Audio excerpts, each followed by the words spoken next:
So Drew will go on and on and on and on about his love for Star Trek. So I didn't do that in season 1. I know. B, I'm just giving you a hard time. you could have said a bunch of stuff during Rapunzel too. Oh, Okay. yeah, I could have. Okay, Facebook's still doing the thing I'm going to do like I did last week, but I am going to have to figure out something in Riverside when I get back. I gotcha. Fair It's enough. annoying. There we go. This is not the way I should have to do it. It should be going through the software, but True. what I'm going to should fix that. I gotcha. And also make it where I don't have to have all 3 of these screens up at one time. I gotcha. But anyway, hi guys. What's up? This is Drew. This is Jacob. And this is the Cellcast. We are starting Halloween month today. And we are not reviewing this movie. No, it's just that's the left there. Leave it out. I need to be able to find it in 2 weeks. Got it. You can set it there. You can set it there. There we go. Whatever. That'll work. Now you can see it. Yeah, and everyone else can just look at Spider-Man. Yeah. Because we don't have a case for this movie. No. But anyway, we will be reviewing Frankenweenie from 2012, and we are starting season 2 of Star Trek Lower Decks with the episodes Strange Energies and Keyshawn, His Eyes Open.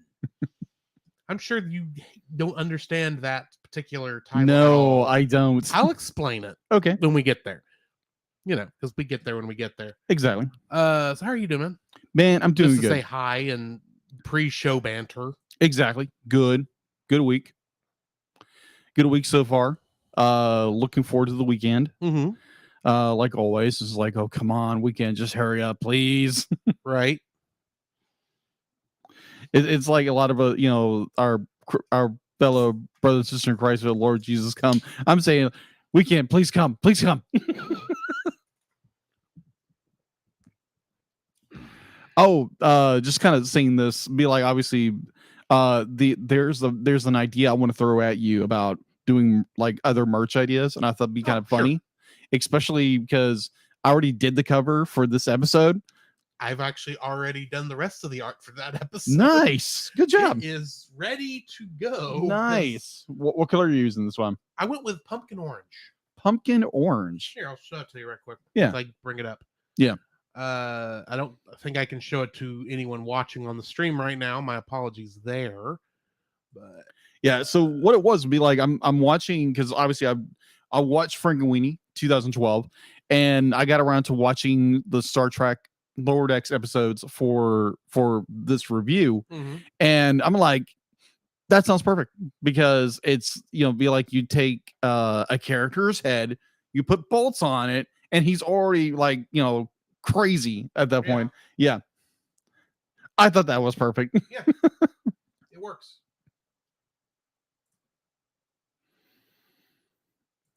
I do like the orange over the cute green we used last month. But I had to use an ugly color last month. True, because that was a very ugly month. It was a very ugly month. A fun month to record. Yes, agreed. A horrible month to watch. Agreed. Agreed. Oh my! Yeah, we'll be gosh. getting started soon here in a minute. Is that like flavored water? It is a flavored water. Okay, then. Yeah, I've tried it before. Be like, I always enjoyed it, so why not? Fair enough. Fair enough. I just never seen that bottle before, and it didn't look like most water bottles I'd seen. Nope. Plus, I can smell a little bit of berry on the wind now. But anyways, yeah, guys. So yeah, if you want to watch Frankenweenie, it's on Disney Plus. If you subscribe to Disney Plus, don't do a pirate thing. Just go watch it legally. It's on Disney Plus. It's easy to get a hold of, and we are talking about the stop motion movie, not the original from 1987 live action short. Yeah. Is it more of a short or a short film? Because it's 30 minutes. It's listed as a short on Disney Plus, but yeah, it's about 30 minutes. Yeah, so I think that's technically it's a short film. Yes, but it was shown like before something when I was looking it up. No, I'm sorry. It was released on the original Nightmare Before Christmas. Really? Yeah, that's right. That's what it was. That's where I watched it. Because it's on the extras. Yeah. Now there's a part of me I really want to buy this film on Blu-ray. Fair enough. This is the nice old school style monster movie. True. And it's got a kaiju. Kind of. Oh, yes, it does have a kaiju. It does have kaiju. I am actually stealing a joke from our good friend over at the Monster Island Film Vault Oh. when we get to that, because at some point I have to mention that he's based on. I might as well do this since it's live. Camera,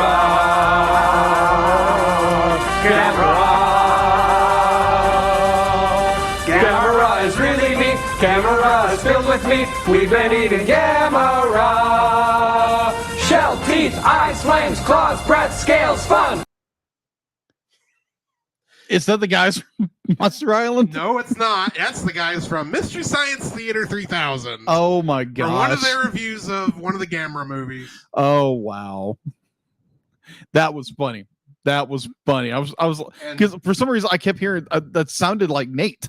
But I was no, like, it wasn't Nate. That was Joel and Crow and Tom Servo. gotcha. Crow T Robot and Tom Servo. That's those Gotcha, characters' gotcha. names. Anyway, So yeah, guys, we'll get started very shortly. Looking forward to this review. Definitely after a certain movie, we don't talk about it anymore. we don't talk about that one. No, we don't talk about Leo. What? It's like saying Voldemort around here.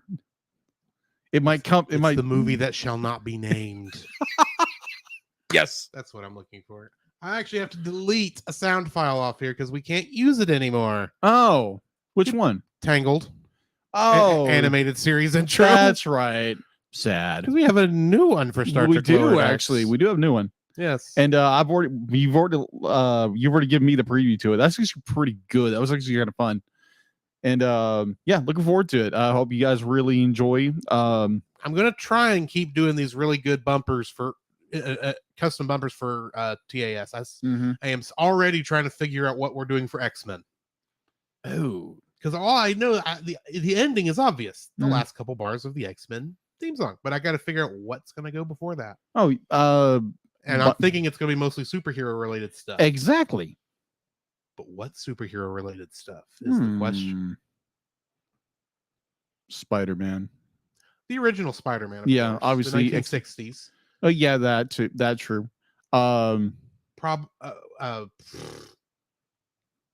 Maybe a more Batman, Superman, Mhm. animated series stuff can go in there. I always like to also pull something from Japan, so I'm thinking maybe one very quick one punch. That'll work.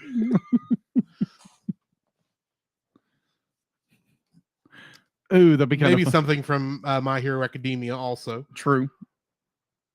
If I could pull from Super Sentai / Power Rangers or Kamen Rider, I would, but those aren't animated. No, they're not yet.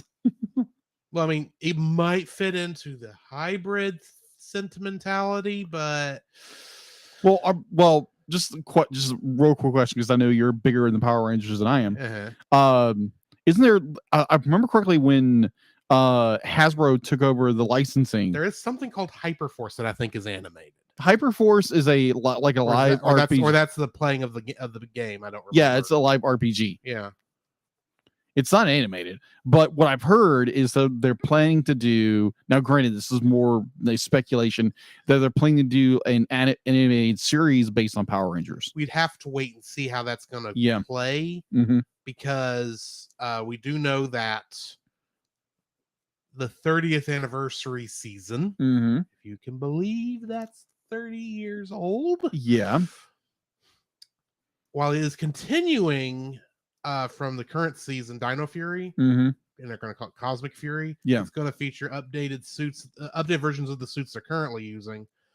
So, some new footage. Mm-hmm. And then they're using the Zord footage from the space one that I can't think of the name of the Fair. Sentai. Kira Rhea Soldier, I think. Don't quote me there. You're more the expert than I am. It's a season. I haven't seen either season of the Sentai, so Okay. I don't know. Okay. Fair. But it looks pretty. the few It- shots we've seen. It looks interesting. Yes. It definitely looks And interesting. apparently, at least there are two older actors from the Power Rangers franchise are going to show up in there from the Mighty Morphin season, Yeah. and they don't mean Tommy. No, it's not. Even though I'm sure he'll show up at some point too, because that boy can't stay away from Power Rangers. Right.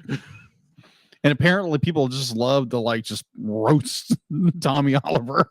Well, I don't know how much of that he can do anymore from an acting perspective because he's getting older. Yeah. But yeah, we're getting Zach and Billy back apparently. Yeah. And they've cast someone to play Trini's daughter. Yeah. Since Trini can't actually show up Right. because the actress died back in the 90s. Early 2000s. Yeah. I assume maybe Kim could come back, but she's the only one who, besides Tommy, that actually had a career after Power Rangers in acting. That is So, true. And also be like, kind of that same vein. It'd be like, it's kind of like Mark Hamill. Like Mhm. Mark Hamill literally got typecast for that one role. And then he got typecast for another role. Yeah. I can't do Mark Hamill's Joker. That is, You Uh, get pretty close. I can. Let's say that I can get really, You can get the laugh after you've worked on it. yeah, get a little manic. I can't do it. There you go. There we go. Oh, Yeah, I can't do that. I'm lucky to do what I can do. oh, yeah. So yeah, guys, we got a lot planned for Yeah. season 5, I think. We're starting planning for season 5. Yeah, we're starting plans for season 5, and Uh, I'm looking forward to a lot of stuff we've already yeah. thought out and want to do. mhm.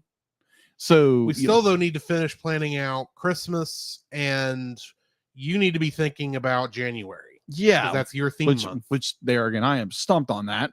Hey, don't feel bad. In about 2 years, I think, if I got it figured up right, Mhm. I'm gonna have to be thinking of a new theme month. We're not far from getting through all of Ghibli. Wow. So there's not that many Ghibli films. There's a couple. I mean, there's a bunch. It's just Yeah. we're doing it at groups of 4 and 5 a year. Yeah. So You I just, mean, we're to the 90s. Yeah. We're actually no correction. We're to the 2000s. Uh-huh. And there is a considerable slowdown at the 2000s. So Mm-hmm. Nice. though there is still a movie still being made over there Huh. that Miyazaki is actually working on after his 5th retirement from anime. Some people just can't Apparently. put the pencil or the directorial. But he is black down. he is working on another movie right now, and then maybe I'll just throw I don't know. I'll come up with something when the time comes. Hmm. There's no guarantee how long our show is going to go on, if we're being honest. That is But we're true. going to keep it going as long as we can get away with it, Exactly. and as long as we're having fun. Exactly. That's the main And thing. we're not at each other's throats. Well, I don't know if we had gone a couple more movies in bad movie month, we My might have been. gosh. It's like, why do you keep picking the crappiest crap, Drew? Oh my And gosh. besides, I do have stuff I could pull from that's even worse. Ay. There are 2 other Titanic animated movies, There is. and they are garbage. But there are a lot of garbage films out there. Oh yes, We can literally But just not- go not- dumpster dive in not Netflix. many films are going to blame the sinking of the Titanic on gangster sharks tricking an octopus into throwing an iceberg at the Titanic. Oh yeah, I forgot that little stupid plot point. And Oh. that's the most sane thing in that movie. Wow. How the humans get to talk to the animals, that's a trip and a half. Now, which film is this? The Legend of Titanic. Oh, The Legend of the As Titanic. opposed to Titanic, The legend goes on. Oh my gosh. So yeah, I'm definitely looking forward to. We got some And cool then- things coming up. And the last one is The Search for Titanic, Oh gosh. which involves finding Atlantis. Oh gosh, I remember you telling me this. This is nuts. Completely nuts. So kind of going However, into the animation quality is better, so there's that. That's good. That's good. Sounds like the story is absolutely bonkers. Oh, it's bonkers. Go check out Nostalgia Critics reviews of those. That will make your head just spin on its axis. So yeah, There's a reason he keeps having to drink bigger and bigger glasses of Jägermeister to get through those reviews. I saw the one he did for Titanic, The Legend Goes On, Mhm. and that was funny. That's one of his older reviews. Yeah, it too. is. So yeah, I'm just saying, if you got nothing to watch, you're looking for some just to laugh your butt off at, go check out those 2 reviews. yeah. My gosh. So yeah, guys, we are looking forward to next season. That'll be our 5th year of doing our podcast, Mhm. which is awesome. We got some plans and we got some ideas we're working through, and Definitely going to start hitting up some stuff we've been really leaving out and we really should get done. yeah, that's true. Like classic Disney films, Yeah, such as the first Disney film. true. That one may be coming up soon. Yes, that one we might We we may might revisit a few things. We've got maybe 2 guests already lined up, 2 returning guests. really. Not dated, but 2 people who've said, when you do this film, let me know. I will okay. be Yeah, on the show. I got you. Possibly more. Who knows? Yeah, you never know. But yeah, guys, we got a lot planned and looking forward to it. Movies come out in 2023. Don't know what those are yet. We know one that's coming out in 2000 that one's coming out. It's 2023, I think, when that okay. comes out. That's right. It is coming out. It was 2023. originally supposed to be out at the end of this year, but they pushed it back. Of course. But just to make sure, I'm Yeah. going to double check that. While you keep talking to the people before Yeah. we get started. Yeah, guys. So yeah, we got a lot planned for 2023, our 5th season of the Cellcast. And there again, thank you guys so much for those who watch us live. Mhm. This was all started because of the pandemic. Those who download and listen to our stuff. I've heard a lot of people react to it. It's like, I just like how you guys just laugh about things the entire time. We try to have fun. We try to have fun with it. I think if you're not having fun with something, what are you doing? Exactly. We're not serious reviewers. We just like to make each other laugh, and we're recording it for posterity. That's true. Yeah, I do have to say, the guest review we did for another podcast, it was like the host said something. I don't remember what it was at the moment, but Drew will probably remember that I start my little I don't remember what it my- was. my- right my- now. I my- know what you're referring to. my hysterical laughing for like 5 minutes. And we had to pause and said, "Hang on, he's up to 3 veins. You got to let it go." Yeah. And give him a minute. He'll be back to normal. Yeah. And then 3 seconds later, after you finally calm down, the stupid train goes past. By the way, that movie we were talking about is April 7th, 2023. So yeah, it is Nice. next year. Nice. Okay. More on that when we get to the news. Yeah, we'll get there. When we get there. Exactly. So, do you want to get started? Yeah, Deedlet, are you here? I keep forgetting to ask. Is Deedlet here? It's not sounding like Deedlet's here. Hit live. Just, I did. It's live. See, I hit preview and it played. If I go live, it's doing that again. seriously. Okay. Hang on.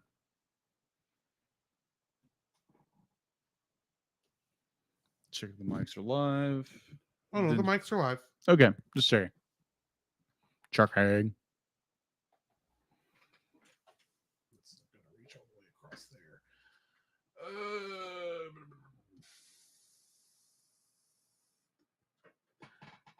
I don't need it to do it this way. Hang on.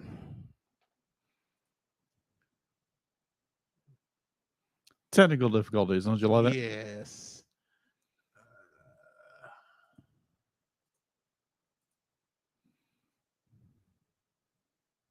I played it just. You I did. did that thing a second ago. I did that earlier, Yeah. and now it's not going.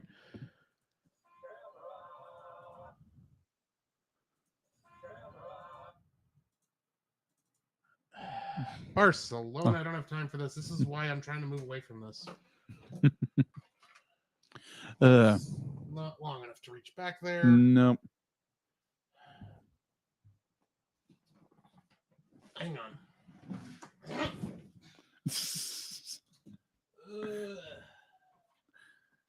The lovely behind the scenes stuff you normally don't see on the podcast. Stuff we would prefer not to have to do. That is true. Okay.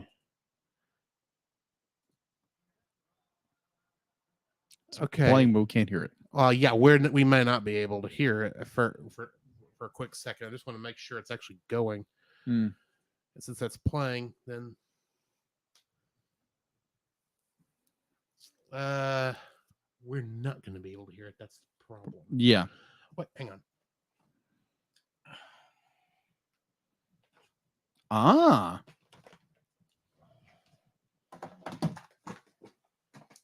I knew that was going to happen. Yep. Not sure how loud this is, so I may have to just listen and we'll play off of each other, and I'll tag you.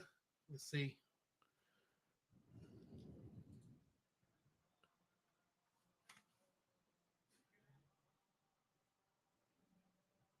Anything. Yeah, I'm not. That's up. That's up.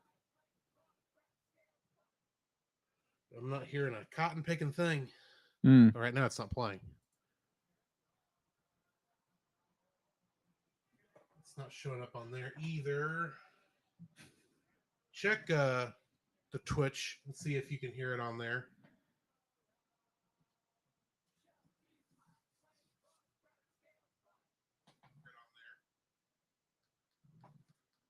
I need to play it again. Give it a second. Go ahead. You're not playing. Go ahead.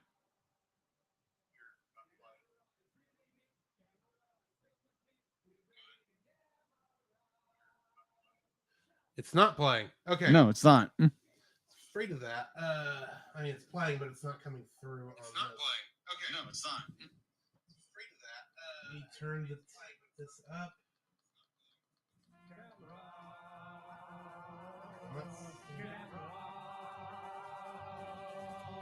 Gamma is really neat. Gamma is filled with meat. We've been eating Gamma.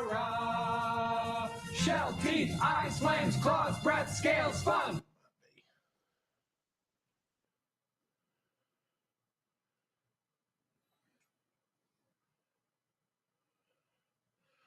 Sorry, folks. We'll get back to this in this minute. Yeah, just having technical difficulties.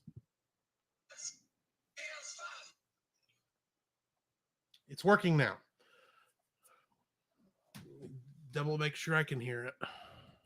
Camera. Yeah. You got it? So I will cue us Mhm. when the time comes. Okay.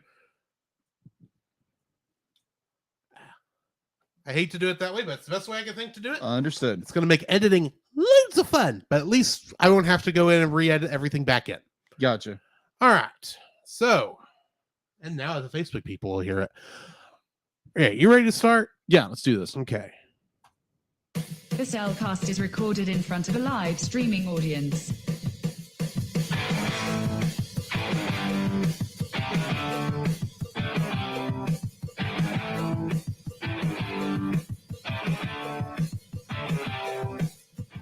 Hello and welcome to another episode of the Cellcast. Joining me today is a man who, well, he's feeling a little electrified. Welcome, Jacob. Yeah, good. Ow. Okay, that hurt again. Like, Dealet, what did you do this time?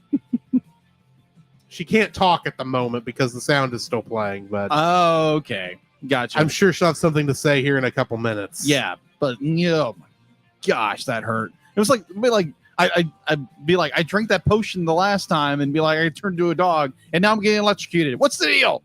What did you say to her? I don't know. I didn't do anything. I mean, you can't even understand her in the first place. That's what's No. weird. Maybe I said something that had offended her. If I did, I apologize. But why am I getting mistreated all of a sudden? I don't know. I right. really don't know. Okay. Why, thank you. Let me introduce our co-host, a man who, oh man, just wants his best bud back, and now he's going to use electricity to bring him back to life. Welcome, Drew. Let's see how that works. Just don't do that again. Just making sure you're awake. That's all. How How are you doing, Jacob? minus the sting in my neck now, I'm good. Very good. I'm actually doing fantastic. It's been a great week. Looking forward to the weekend. Yeah. So, yeah, I'm doing fantastic. How are you? I'm doing good. I'm also looking forward to the weekend and the week after because I will have some time off. Nice. So, yeah, Cool. talk more about that when I get back. Yes. But, yeah. So, before we get too much farther into this, Jacob, I have a question for you. Mm-hmm. What have you been watching? Why, thank you, Deedlet. That's not Well- what you usually say coming out of that. Oh, wrong one. Sorry. Sorry, I was thinking the other segment. were I'm sorry. thinking of Because the I news can't hear it. Right. Okay. Yeah, so technically for you guys, your listeners, we're having audio issues. So Drew is let me retag it. That way you can come back. yeah, recut. Thanks, patrons. What have you been watching? All right, so what have I been watching? I just finished watching Frank and Winnie for this review, Mhm. and I'm on Disney Plus watching the movie, and I was like, it gave me recommendations. Like, you know what? Like, I've never seen this movie before. Why not watch it? It's called Treasure Planet. I've never seen the film before, and one of our listeners, Heather, thank you so much for Mhm. everything you do. She always tags me in Facebook posts for news coming out. So thank you again, Heather. And apparently Treasure Planet is one of her favorite Disney films. I'd never seen it. Obviously it's based after Treasure Island. Treasure Island. So I watched it. It was good. It was a fun little film. But if you ever watch, Treasure Island, you understand the very large synopsis of this movie, Mhm. but it's done very well, and it's one of those early 2000 films that kind of just got It's right there where the Renaissance was ending, mhm. but before the Dark Ages really got started. Yeah. Or the short Dark Age that was Yeah. the mid 2000s. Yeah. Now, granted, there's some good movies in that Dark Age. It's just there's a lot of bad ones too. Yeah, a lot of bad Not ones. necessarily bad, just weak. Yeah, very weak films. Unlike the 80s, that era, but anyways, Most of those are just underrated. I agree. They are just underrated. Oh my gosh, we've reviewed some of them. We reviewed a lot of them already. I think if you actually, if I were to go back and look, I think there's only 3 left. Mm-hmm. One of them is Rescuers Down Under. Mm-hmm. Definitely doing that soon. Definitely 90s. Good movie. Yeah, it's right there at the end of that section. Mm-hmm. And then we also still got, I think, Fox and the Hound is somewhere around there. Yeah. And there's another one that's there, and I can't think of what it is right off the top of my head. But we can talk about that later. We'll talk about it later. We'll talk about it later. There's another one, and I can't think of what it is because we've done a couple of these. And some of our listeners are probably screaming, "This movie, you knuckleheads!" Oh, probably. But I watched that. It's a really good movie. There again, it's slightly underrated as a film. It's really well done, and it sticks close to the source material, but gives its own nice little twist and turn to it as a storyline. Right. But other than that, it's a lot of I did watch for I think the Monster Island Film Vault where me and Drew guest hosted. We just got back the other day. Yeah, we did. Boy, was that frog bumpy. Oh yeah. We reviewed Mighty Morphin Power Rangers the movie from 1995. That is a nostalgia trip beyond Definitely a belief. nostalgia trip, and I'll get to make that trip one more time Mhm. when I get back from my vacation Nice. for a Retro Rewind podcast. Oh, that's gonna be interesting. And Nate from Monster on Film Vault's going to be on that episode too. Oh my gosh. We're going to be Power Rangered out by the end of this month, specifically with this movie. Yeah, and also he does the Power Trip was also another podcast he does. They're coming up on like they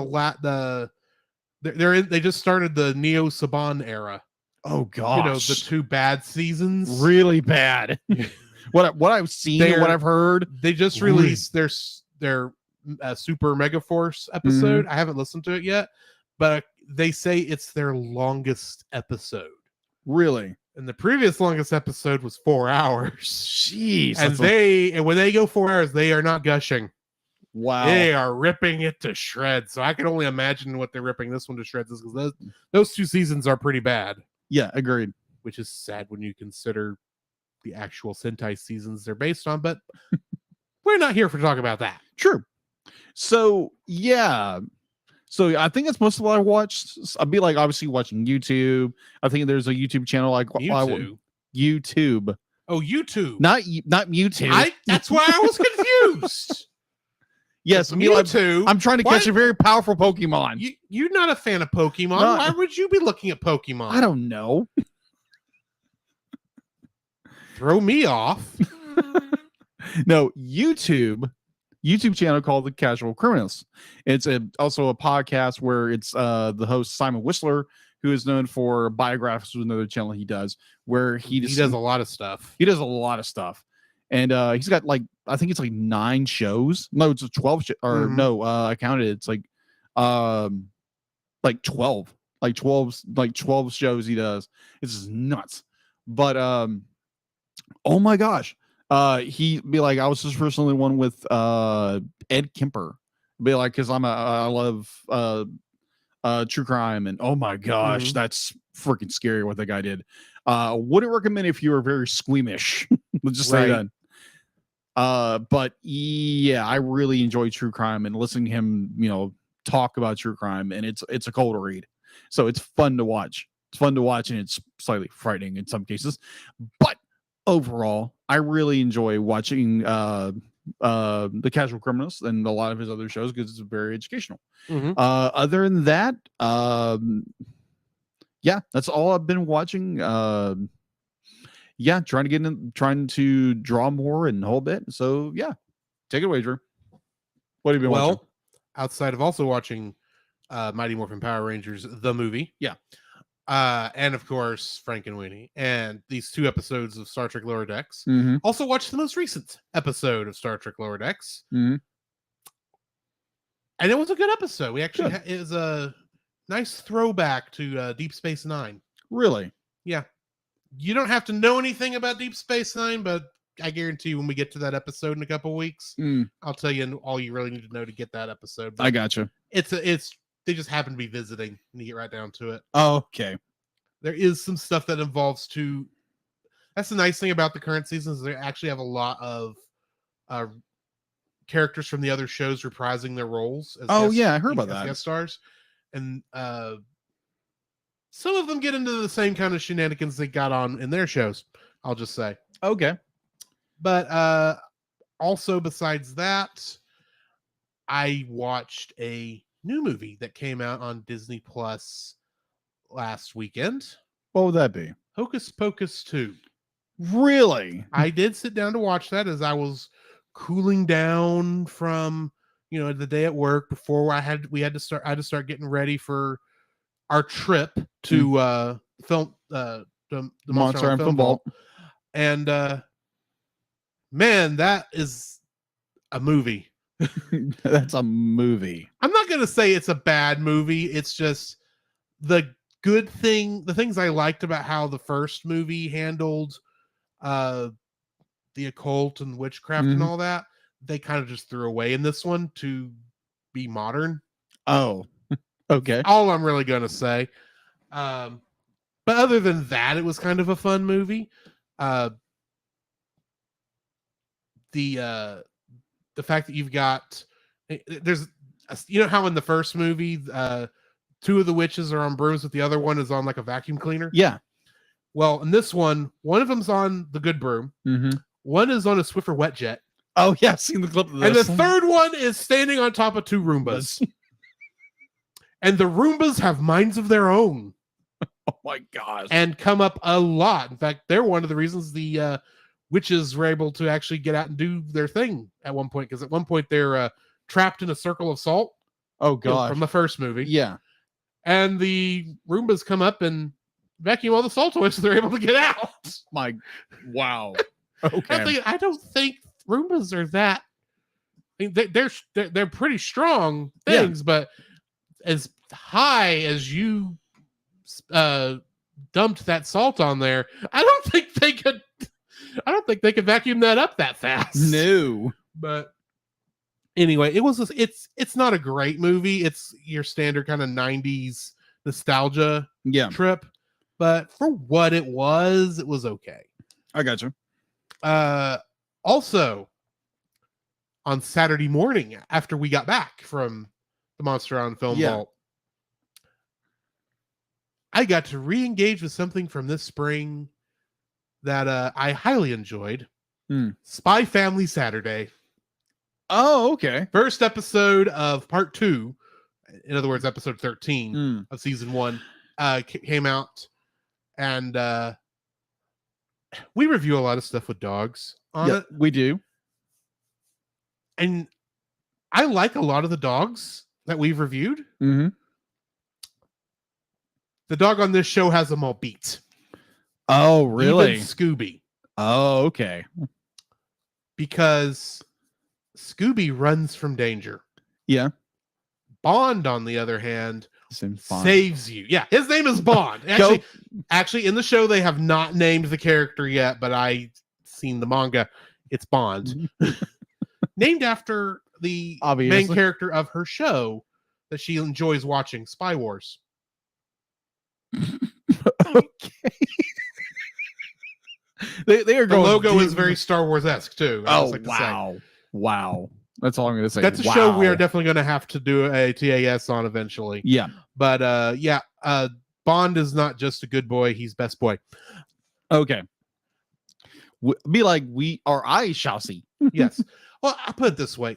Most dogs that act like dogs in shows, they, even when they're being shown as intelligent breeds and they do things that, they act like intelligent dogs, they're not as intelligent as Bond. Oh, okay. Bond actually feels like a full fleshed out character. Most of the time, dogs really don't feel like fleshed out characters unless they're sidekicks. And yeah, technically Bond is a sidekick on the show, but even with only having one word to say as his entire vocabulary, Borf, because he's a big Pyrenees. Oh, Borf, Borf. Well, it's actually in the subtitles it says Borf. Oh, Borf, Borf, Borf, Borf. When he barks, there's a part in there where, because like the way this show works, he has slight precognition. Oh, he no. can slightly see the future. Oh, gosh. And of course, really? Anya can read his mind. So there's one point where all you hear Bond say is Borf. And I just, telephone? What telephone? 3 seconds later, the telephone rings. And while the camera is focusing on the other people in that room looking at the telephone, you can, if you're looking where Anya and Bond are, Bond is pulling her away by her shirt sleeve off screen, and then they go, "Where'd she go? Where'd the little girl go?" And you go, and Anya is holding on for dear life on the back of this dog, and as they're running away. Of course, Bond, bless his heart, is just a dog. He kind of goes in circles, which is unfortunate. But at one point, when Anya starts getting, understanding what's going on to some degree, she goes and starts she pulls herself onto Bond like a person, a personal mount, a horse, and is riding this thing like a hunter going after a fox. My gosh, it was one of those. And the thing is, you think this is stupid, especially from what I'm describing, but that's not how the writing in this show works. It makes sense and it's very well written. Okay. I'm having to explain too much as part of the problem. But yeah, if you have not watched any of Spy Family and you have Crunchyroll, go watch Spy Family. It's a great show. The subtitled version is on Hulu, but the dub I don't think has been released off Crunchyroll yet. Okay. But yeah, great show. Love that show. And that's pretty much all the TV I've been watching. Okay. I have been watching a YouTube channel where this guy is playing Mario Maker 2. Super Mario Maker 2. That's the full name of the game, but that's not as interesting. Mostly it's just something to have on while I'm working. Oh, but there is something else I've been watching. you know, we talked about during Bad Movie Month. Yeah. How some of those movies I got from watching Nostalgia Critic. Mhm. Well, I've been watching back through some of his stuff recently, Yeah. and he had back when the pandemic started. He did a couple of reaction episode videos to a bunch of dark tunes, things that are for kids. They are very much for kids, but some of them are extremely dark. Like, you know,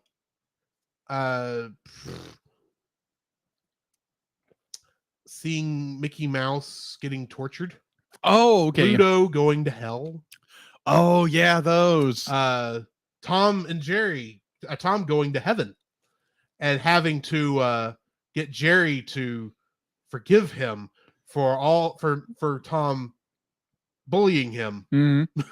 Things of that nature. Wow. And they've done some newer stuff too. Like they've done a couple of the SpongeBob episodes that have been fairly dark, because that show actually can get dark from time to time. Yeah. And a couple other things. So it's not just the old stuff, but still watching some of that old stuff, it's like, wow, the even if there is no real story to this, the animation is pretty a lot of times, especially with the really old stuff where the animation was the reason you were watching. You know, like the old like the old Betty Boop cartoons. Yeah. Things of that nature. Gotcha. But yeah, I've been watching some of that, and I think that's about it. I don't think there's been anything else. So why don't we go ahead and head into the news?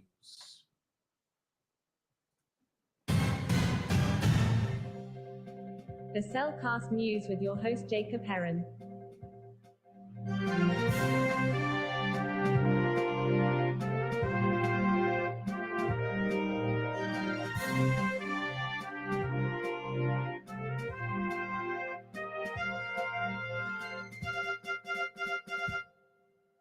Why, thank you, Dealit. I think me and Dealer can have the talk after this, after all this electrical shock thing.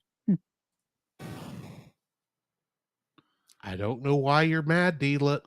He's asking for forgiveness. Exactly. That's all. She said she'd think about it. Think about it. Oh, okay. Gotcha. I still don't know what you said. Yeah, I'm trying to figure this out too. But Dealet, what did he say that got you so riled at him? exactly. That's for you to know and him to find out. Oh, thank you. That helps a whole lot. Ow. Okay, this is gonna be a fun.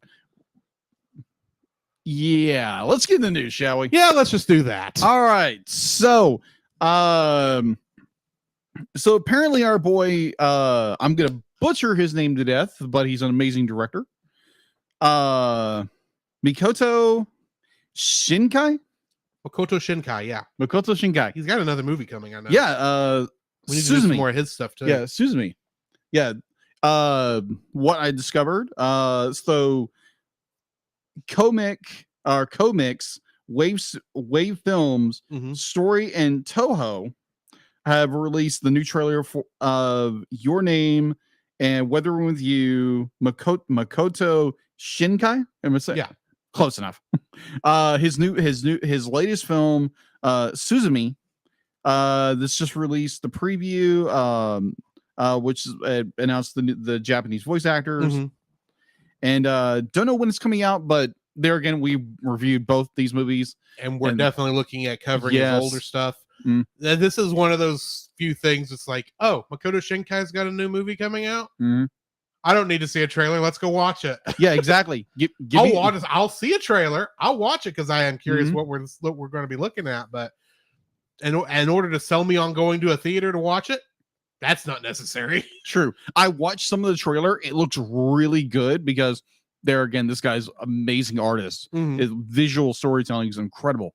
So yeah, if this, but obviously, hopefully it comes out, they dub it, and whoever, I'm sure they will. Whoever's gonna distribute it here in these, probably G Kids will. G Kids did Weathering with You. Technically, Funimation, now Crunchyroll, did Your Name. Oh, okay. But it was all dubbed in New York. Oh, okay. New York AV did all the dubbing for both of those. Oh, okay. So yeah, weird, but anyway. So yeah, that movie's coming out. I'll have to give you a more date later, but Yeah, it looks good because there again, it's his work and he's always very good. And so, yeah, we'll definitely do a reaction to it. At some point, we'll let you know. Indeed. All right. So, we got a new trailer for Stranger Things, but Stranger World from Disney, Mhm. from the Walt Disney Company. That looks really good. That movie will be coming out on November 23rd of this year, I believe. Right. So yeah, we will definitely, because if you've seen the trailers to this movie or the posters to it, it Mhm. looks amazing. Oh yeah. And yeah, definitely looking forward to it and see what this movie's really about. That I was gonna say that was gonna be the end of the news, but it's not. No, there is one There, more. there is thing. one thing that I know that Drew is excited about. I am as well. Well, and- basically, we record this on Tuesday, Mhm, and Nintendo announced today mhm. that on Thursday they're doing a special Nintendo Direct Mhm. for the Super Mario Brothers movie. Mm-hmm. Because of weird timing, it's going to be 2 weeks until we actually would get to talk about it under the show under normal circumstances. Right. So instead, we're going to cut away here to us in the future, and we're going to give you our thoughts right quick.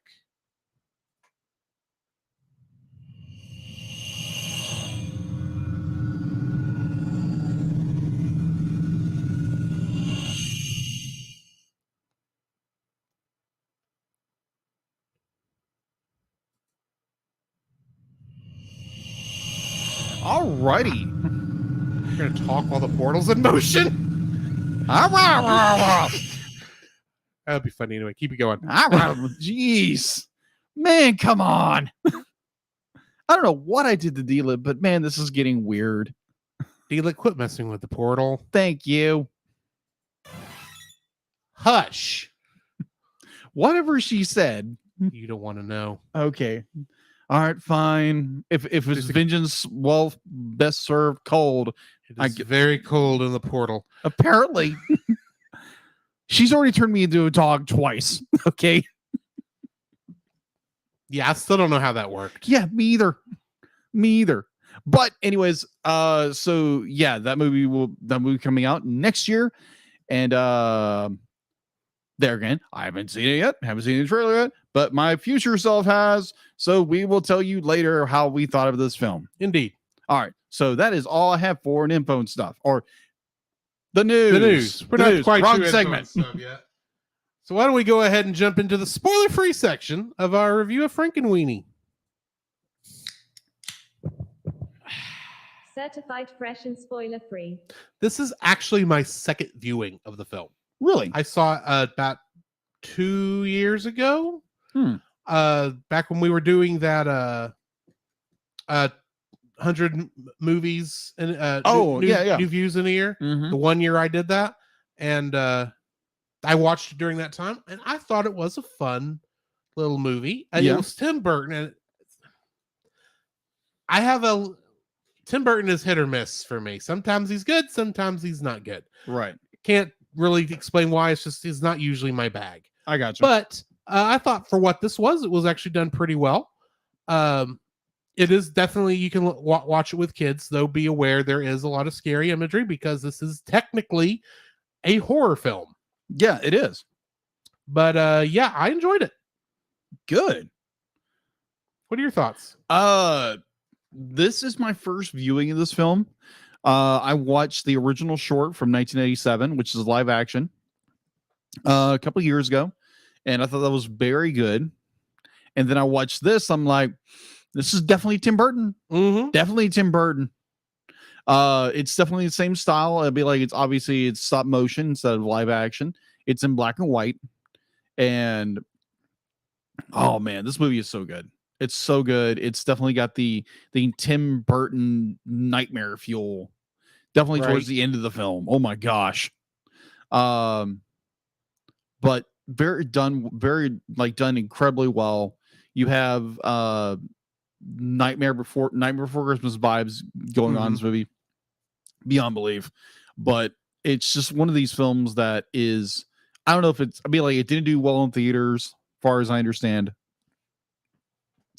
and it is an enjoyable film that if you're a fan of stop motion or animation in general, you're going to enjoy this film. So yeah, I'm looking forward to getting into this film and giving it a proper review. All right. So why don't we go ahead and hit the bumpers, and we will do just that.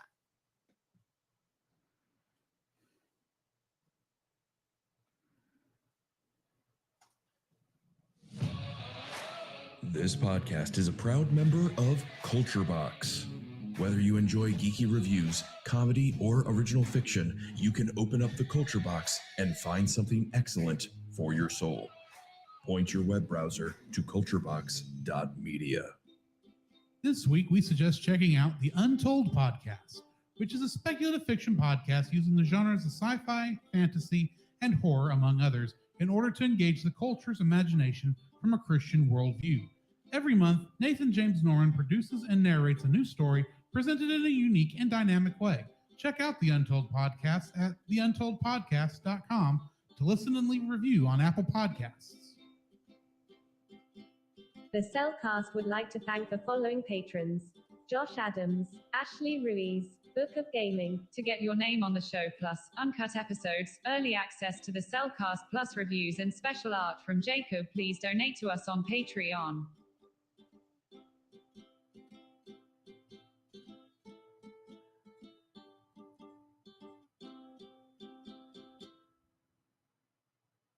Had to watch the thing visually because while I can hear Mhm. what's being said on the media board through this, it's very quiet.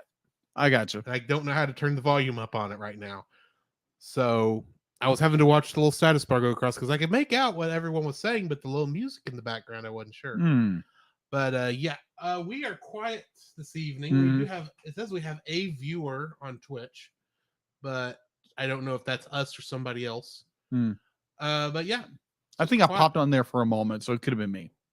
It still says they're watching. Okay, well, never mind. What little that tells me. True. It could be stream elements for all I know. But anyway. Yeah. Why don't we go ahead and jump into the full thing? Sure thing. The following is a spoiler-filled review for the movie Frankenweenie from 2012. Listener discretion is advised. Whoa.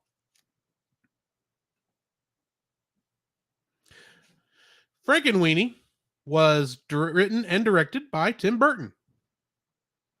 And I don't have to tell you what he's done because he's done a ton of things. A lot of really good stuff and some really weird stuff. Oh, yes. But you probably know him from such things as Batman, Pee-wee's Big Adventure, and Alice in Wonderland. Mhm. Perhaps also Beetlejuice, but we don't say that 3 times. No. Don't want that guy going around. Exactly. It's also written by John August.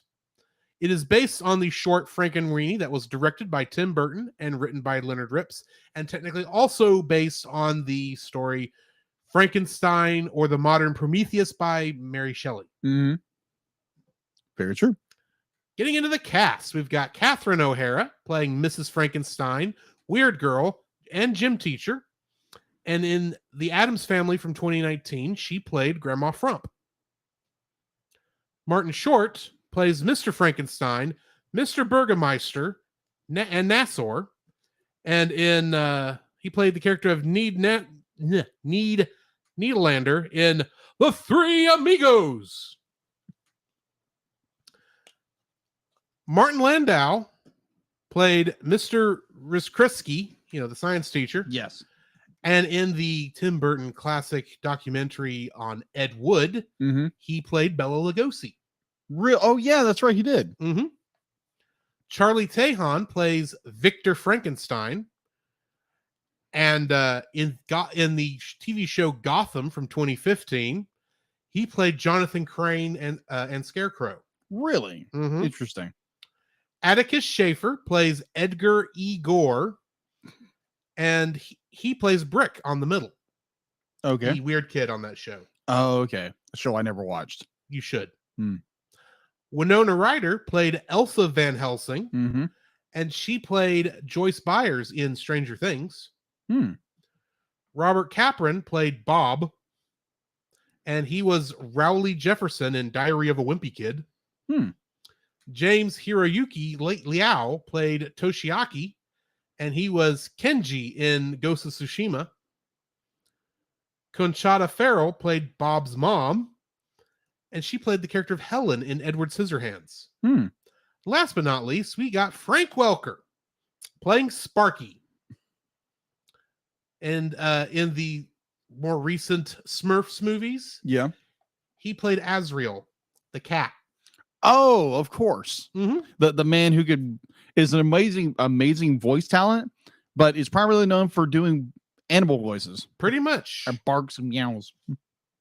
Getting into the Kingdom Hearts connections, staying with Frank Welker, along with playing Sparky in this movie, he also played Experiment 221 Sparky in Kingdom Hearts, a original character for the game based off the Stitch aliens. Also, we got Christopher Lee, who was in the footage of Dracula that they were playing, that the parents were watching, and he played both the characters of Ansem the Wise and Diz in Kingdom Hearts. D. Bradley Baker was the voice of Persephone, Shelley, Were-Rat, Colossus, Mr. Whiskers, and a driver. Yeah, in this. And he was Waka in Kingdom Hearts. Waka. Jeff Bennett was the giant sea monkeys in this. And in Kingdom Hearts, he played Merlin, Beryl, Lumiere, I put Merlin twice in here for some reason. Bashful, Mr. Shmee, Geppetto, Large Beagle Boy, and Small Beagle Boy in Kingdom Hearts. And last but not least, Tom Kenny. You know, SpongeBob SquarePants. Yeah. He voiced the New Holland townsfolk in this film. And he's the voice of Rabbit in Kingdom Hearts 3. Interesting. Entirely different character from SpongeBob. But yeah, that brings me to the end of the cast list. What do we got in info and stuff? All right. So IMDb, it is 6.9 out of 10. It's available to watch on Disney Plus.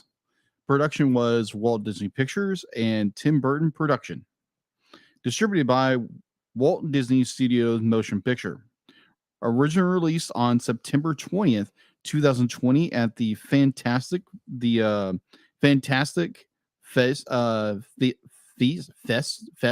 Festival. I can't get the F out for some reason. Apparently. Yep. You know, as a kid, I had a problem with R's. I couldn't say my R's, so I'd say wabbit all the time.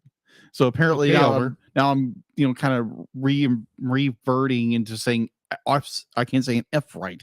But so in the United States proper, it was released on October 5th, 2012. It had an estimated budget of $39 million. Its opening weekend for the United States and Canada was $11.5 million on October 7th. Its U.S. gross for Canada and the United States as well was $35.2 million. Not good. Its worldwide gross was $81.4 million. Yeah, that's not including advertising and promotion. Yeah, it did not do well in the box office. All right, home release. The film was released by Walt Disney Studios Home Entertainment on DVD, Blu-ray, and Blu-ray 3D back when that was a thing in 2013. The Blu-ray release included the original live-action Frankenweenie short and a new 2-minute animated short titled Captain Sparky and the Flying Saucers as bonus features. That is all I have for an info and stuff in this film. All right, let's get into the summary then. Victor Frankenstein, a young scientist and amateur filmmaker, lives with his parents and his beloved bull terrier dog, Sparky, in the quiet town of New Holland, Pennsylvania. His intelligence is recognized by his classmates at school, who include his somber next-door neighbor, Elsa Van Helsing, the mischievous Edgar E. Gore, the obese and gullible Bob, the overconfident Toshiaki, the creepy Nasor, and the eccentric girl nicknamed Weird Girl. But he did not interact much with them due to his relationship with his dog. Concerned with his son's isolation, Victor's father encourages the boy to take up baseball. When Victor hits a home run at his first game, Sparky chases the ball and is struck and killed by a car, leaving Victor despondent. Inspired by his new science teacher, Mr. Raskruski, demonstration of the effect of electricity on dead frogs, Victor digs up Sparky, brings the dog to a makeshift laboratory in his attic, and successfully reanimates his old friend with a bolt of lightning. While Victor is at school the next day, Sparky escapes from the attic to chase Weird Girl's cat, Mr. Whiskers, and subsequently explores the neighborhood. He is recognized by Edgar, who blackmails Victor into teaching him how to raise the dead. Together, the two resurrect a dead goldfish, which turns invisible due to an error with the experiment. Edgar brags about the fish to his classmates, but when he tries to show it to a skeptical Nassor, it is gone, leading him to speculate that the revived creatures only last for a short time. Fearful of losing the upcoming science fair, Toshiaki and Bob make a rocket out of soda bottles, and Bob breaks his arm when they test it. Mr. Raskruski is blamed for the accident and fired. The gym teacher replaces him, but before Mr. Raskruski leaves town, he is able to talk with Victor and advise the boy to use science wisely. Edgar accidentally reveals to Toshiaki, Nassor, and Bob that he and Victor had brought the invisible fish back from the dead, and that Victor has done the same with Sparky, which inspires them to try reanimations themselves. Victor's parents discover Sparky in the attic and are frightened, causing the dog to flee. His father starts to talk to him about the seriousness of what he has done, but Victor tearfully tells them that he just wanted his dog back. So his parents decide to help him find Sparky and continue the conversation later. When the family leaves, Victor's classmates invade the lab and discover the reanimation instructions. They perform their experiments separately, but each of their dead animals is turned into a monster. Mr. Whiskers holds a dead bat while he is electrocuted, resulting in him becoming a grotesque vampiric feline, or as I like to call him, Bat Cat. Yum, yum, yum, yum, yum, yum, yum, yum, yum, yum. The dead rat Edgar found in the garbage turns into a were-rat. Nassor's mummified hamster, Colossus, comes back to life, and Toshiaki's turtle, Shelly, is covered in Miracle Grow and becomes a huge Gamera-like monster. And Bob's sea monkeys grow into gremlin-like amphibious humanoids. The monsters converge on the town fair, and where they wreak havoc. After Victor finds Sparky at the town's pet cemetery, Bob and Toshiaki find him and ask for his help in dealing with the monsters. They go to the fair where the sea monkeys explode after eating salted popcorn. Colossus is stepped on by Shelly, and the were-rat and Shelly both return to their original deceased forms after getting electrocuted. During the chaos, Persephone, Elsa's pet poodle, is grabbed by Mr. Whiskers and carried to the town windmill where Elsa and Victor giving pursuit. The townsfolk blame Sparky for Elsa's disappearance and chase him to the windmill, which Elsa's uncle accidentally ignites with a torch. Victor and Sparky enter the burning windmill and rescue Elsa and Persephone, but Victor is trapped inside. Sparky rescues Victor only to be dragged back inside by Mr. Whiskers, who is fatally impaled by a flaming piece of wood just before the windmill collapses, killing Sparky again. To reward him for his bravery, the townsfolk gather and revive Sparky with their car batteries. Persephone runs to Sparky and they touch noses, producing a spark. Getting into the trivia for this one, the pet cemetery features the grave of Zero from The Nightmare Before Christmas. Mm-hmm. Victor's friend and next-door neighbor, Elsa Van Helsing, is a reference to Abraham Van Helsing, Mm-hmm. Bram Stoker Dracula's character, and Ella Lancaster, the original Bride of Frankenstein. Mm-hmm. The actress, anyway. The hair on the head of Elsa Van Helsing's dog Persephone is copied from the hair of Elsa Lancaster's character in The Bride of Frankenstein, right down to the white streaks. The turtle, Shelley, is named for Mary Shelley, who wrote Frankenstein or The Modern Prometheus, the 1818 novel on which this film is loosely based. His monster form, though, is based on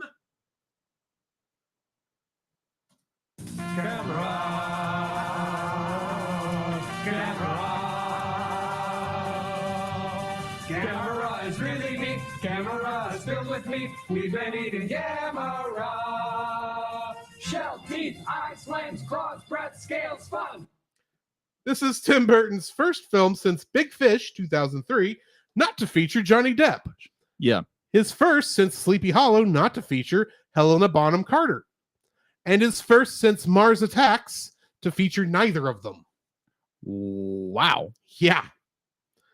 The mayor of the town, Mr. Burgermeister, his name means mayor in German. His name and appearance is also an homage to Burgermeister Meisterburger, the antagonist in the stop-motion film Santa Claus is Coming to Town from 1970. Huh. Interesting.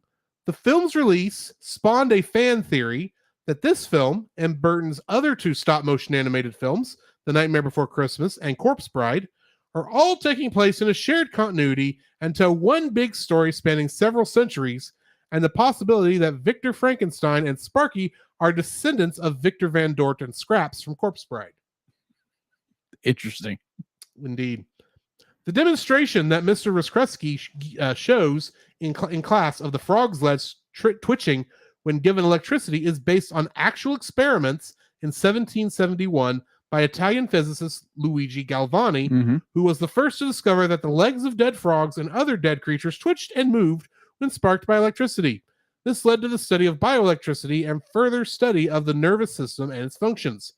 The study of galvanic effects in biology is named after Galvani, who is seen as the discoverer of bioelectricity.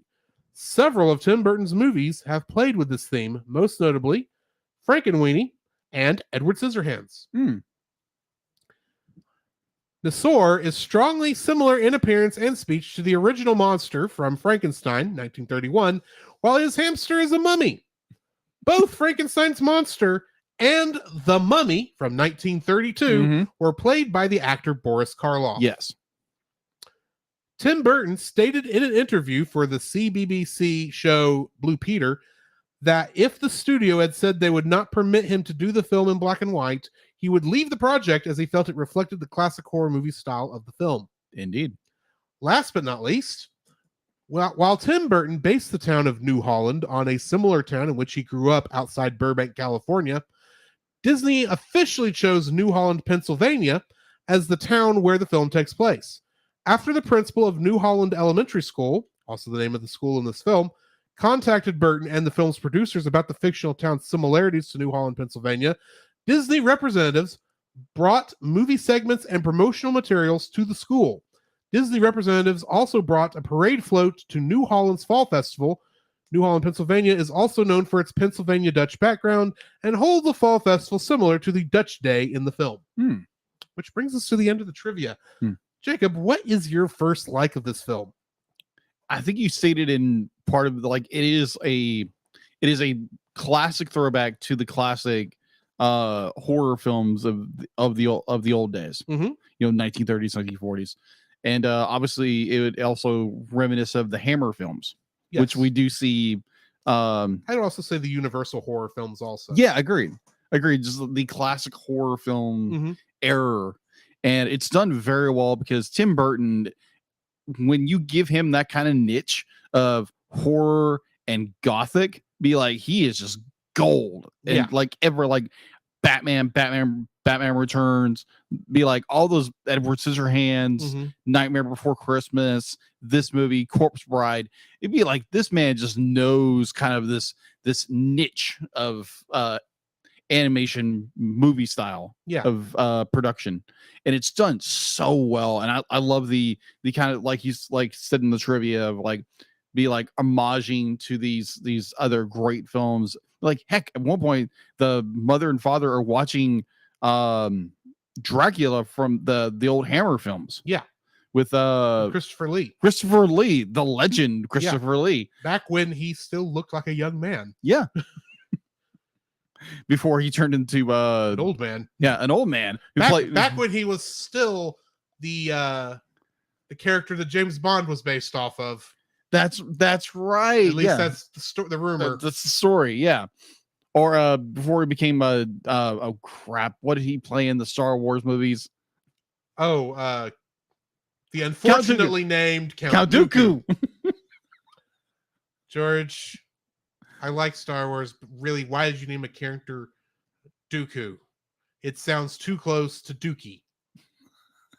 Only one person got away with naming their villain Dookie, and that was crud.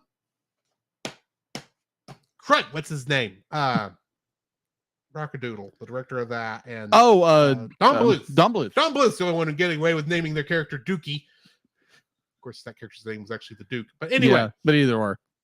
But yeah, just I love the classic horror vibe of this, because if you were like a young kid like me and your parents like to watch those kind of films, Mhm. like it was a real treat watching this kind of the nostalgia feels kicked in, and just like, wow, I really want to go back and watch an old Hammer film.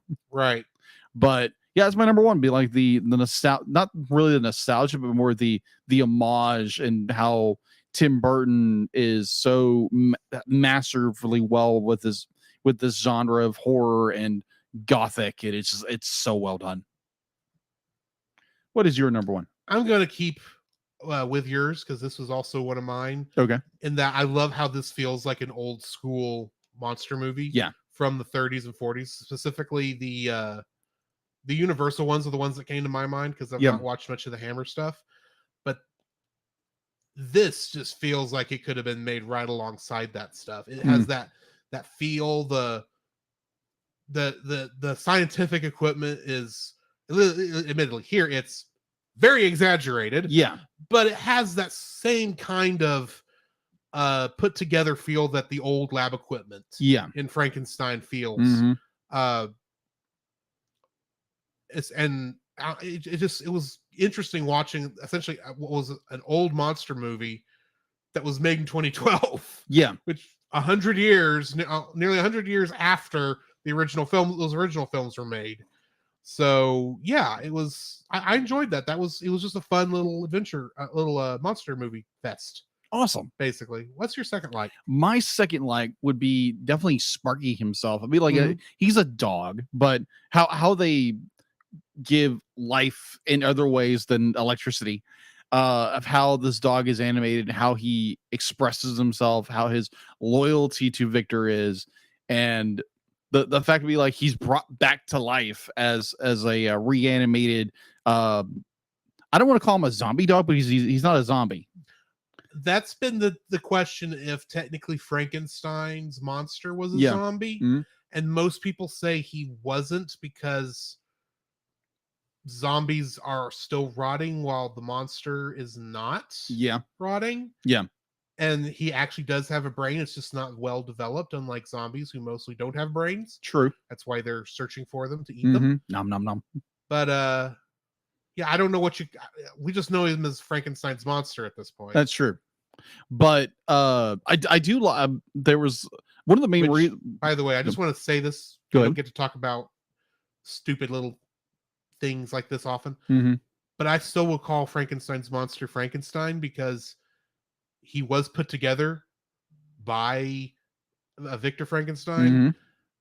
He you could say that they are father and son, and the son generally takes on the last name of the father. So technically, That is true. he should still be called Well, Frankenstein. in the book, there's I think one point where Frankenstein be like he does reject his scientific, but I think towards the end he does call him his son in a way. He does, but all I'm saying is it's still you could still call the monster Frankenstein without technically being wrong. That is true. I always Anyway. I love the idea that a character is willing to sacrifice themselves in order to save their best friend. Mhm. And like it says in scripture to be like, whoever will lay down his life for a friend. I know I'm butchering it to death, but I love those kind of moments. It reminded me so much of one of my favorite dog movies, Bolts, which came out in I think 2012 it came around right around the same time. I think it could have been 2014, but it's the same thing where this dog is so incredibly loyal to its owner, it's willing to sacrifice itself in order to protect its owner. And I love those kind of points where it's a character is willingly and is willing to sacrifice just like Jesus did for us. And I love that in that character that is willing to lay down its life for a friend. That was good. The scripture in question, I just looked it up for you. Thank you. Is John 15:13. Mm-hmm. And in the ESV, it says, "Greater love has no one than this, that someone lay down his life for his friends." Yeah. Thank you. Appreciate that. You're welcome. Yeah, I love those kind of character arcs in a story. Definitely when it comes to like a dog, or like especially when it comes to another person, Mhm. that you're willing to lay down your life, willing to lay down everything for those you love. And you don't see stories like that a whole lot nowadays. But it's good to see something like that, and I'm looking forward to when we review Disney's Vault, because that's another movie that's done very well, Right. kind of like this. And yeah, I'm a sucker for these kind of stories, and I love it. So yeah, what is your second like? My second like for this is I love all of the throwbacks to the short. I did watch the short after I watched the movie because I was curious, and there were a number of things that they did. It's like, oh, you literally, yeah, you could have said they copied it too much or copied the look too closely, but in some cases, it's like, oh, you actually did that brilliantly. Yeah. Like like a lot of the machinery uses the same parts, like the reindeer Christmas decorations, the three separate the regular kite, the bat kite, and the clear umbrella were all used. It really looked like they went and lovingly looked at what the film did, what that original short did, and made those in stop motion figures. But the one that really got me was the I think it's Bob's mom. She looks like she is based on one specific actress from the short. That was the one that in the shorts, the one that Sparky scared initially. Oh yeah. So I thought, okay, it's the one that when they're revving their cars to give Sparky a jump start, says, "Give it more power," and she says the same. It's the same model that uses it here. I gotcha. Granted, we are looking at in some ways a remake of the short, but expanded into 2 hours, which is hard enough as it is. Yeah. And they showed as much love and affection for the scenes that were copied, but not so much that it felt like you were watching the old short, if that makes sense. Yeah. Even Sparky's death, the way they handled that, you don't actually see him get hit. In both the view shifts to Sparky's point of view. Yeah. And you see him turn his head when the car honks and it comes right at you the same way. It's two different cars. Yeah. Just because of time and stuff. But I thought that was like very well done. And then of course you get all of the gravestones in the pet cemetery. A lot of them are copied. The only one that really has a lot of difference is Sparky's headstone itself, because you can tell there's a change between both versions. But the fact that there's one that's literally the good Hello Kitty face, and its name was Goodbye Kitty, that made me laugh. It's like, and it actually made me think, as I watched the stop motion movie first, I thought, I wonder if they did that for this one, or if that was in the original, because in my mind, Hello Kitty could not have made a splash over here until the 90s. Yeah.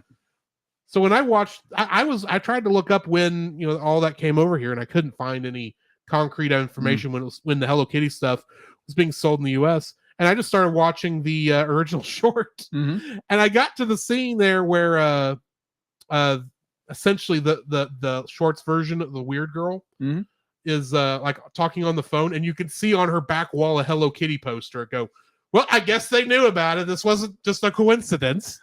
But that is funny. Yeah, I mean, it was. I just love that attention to detail, especially after last month. Oh gosh, yes. But it just was not so nice that, I know this is Tim Burton's baby for the most part. Going back and revisiting and getting to recreate a short that a movie based on a short he may not have felt he could have given his all to at the time, especially since Disney fired him after wasting Disney's money on the short as they saw it right after that, and then go and put it out on stuff. But anyway, you could just see so much care in this film, and I appreciate that. So that's my second like. Speaking of scenes that made me laugh, that literally I created a meme out of it for Monday meme. It was the strange girl, the weird girl, her cat. Mr. Whiskers. Mr. Whiskers predicts the future through a poop through his I would- feces. I'm curious how he does that. B, I Yeah. really don't want to know how he does that.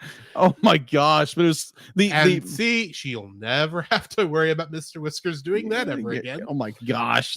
Oh, those poor animals. Yeah. Oh my gosh! That kind of be like I wanted to tie that in with this one.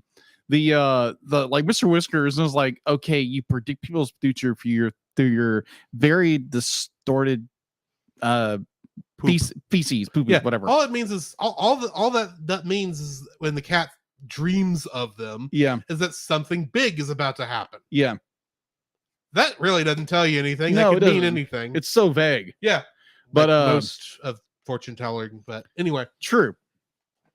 But it's I find it so funny with this idea that be like Victor in his desire to bring his own dog back. Mhm. Be like I think it's the scientist says something, or it's I can't remember who says it in the film where it's the they're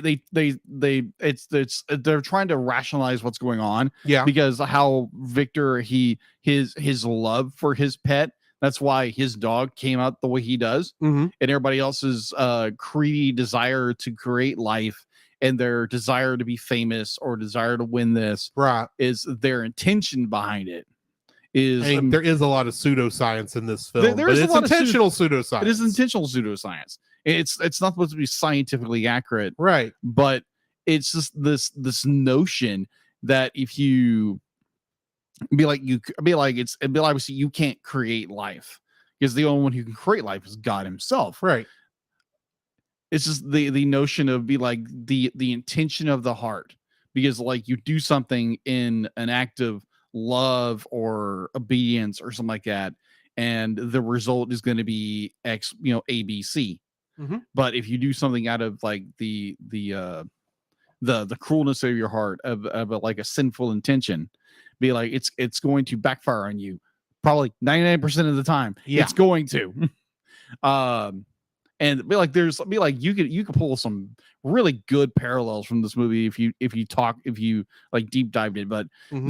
this is the idea that be like the idea of the outpouring of your heart is like that'd be like it's how the heart can be deceptive and can be deceiving.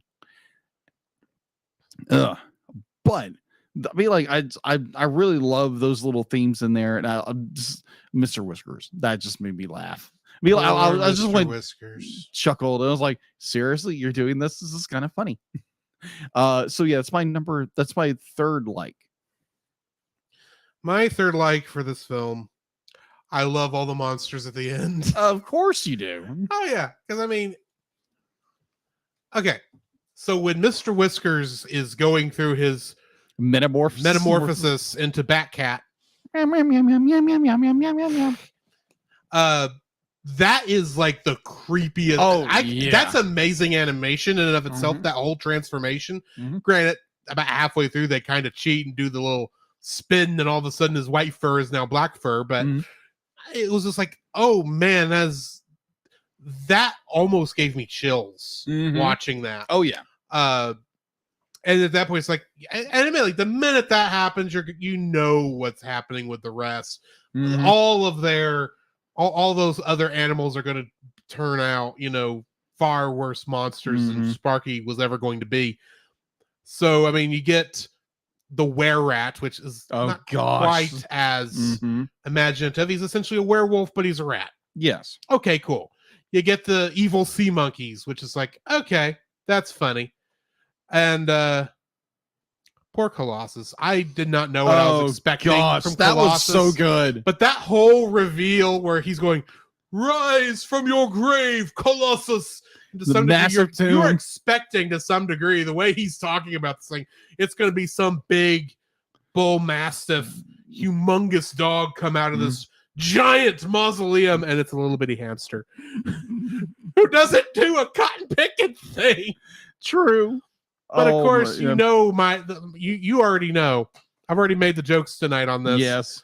My favorite one, because the very second I saw the miracle grow Oh, on gosh. the back on the table behind him where Toshiaki Uh-huh. was setting up his experiment for Shelley, I thought, wait a minute, a Japanese kid has a pet turtle.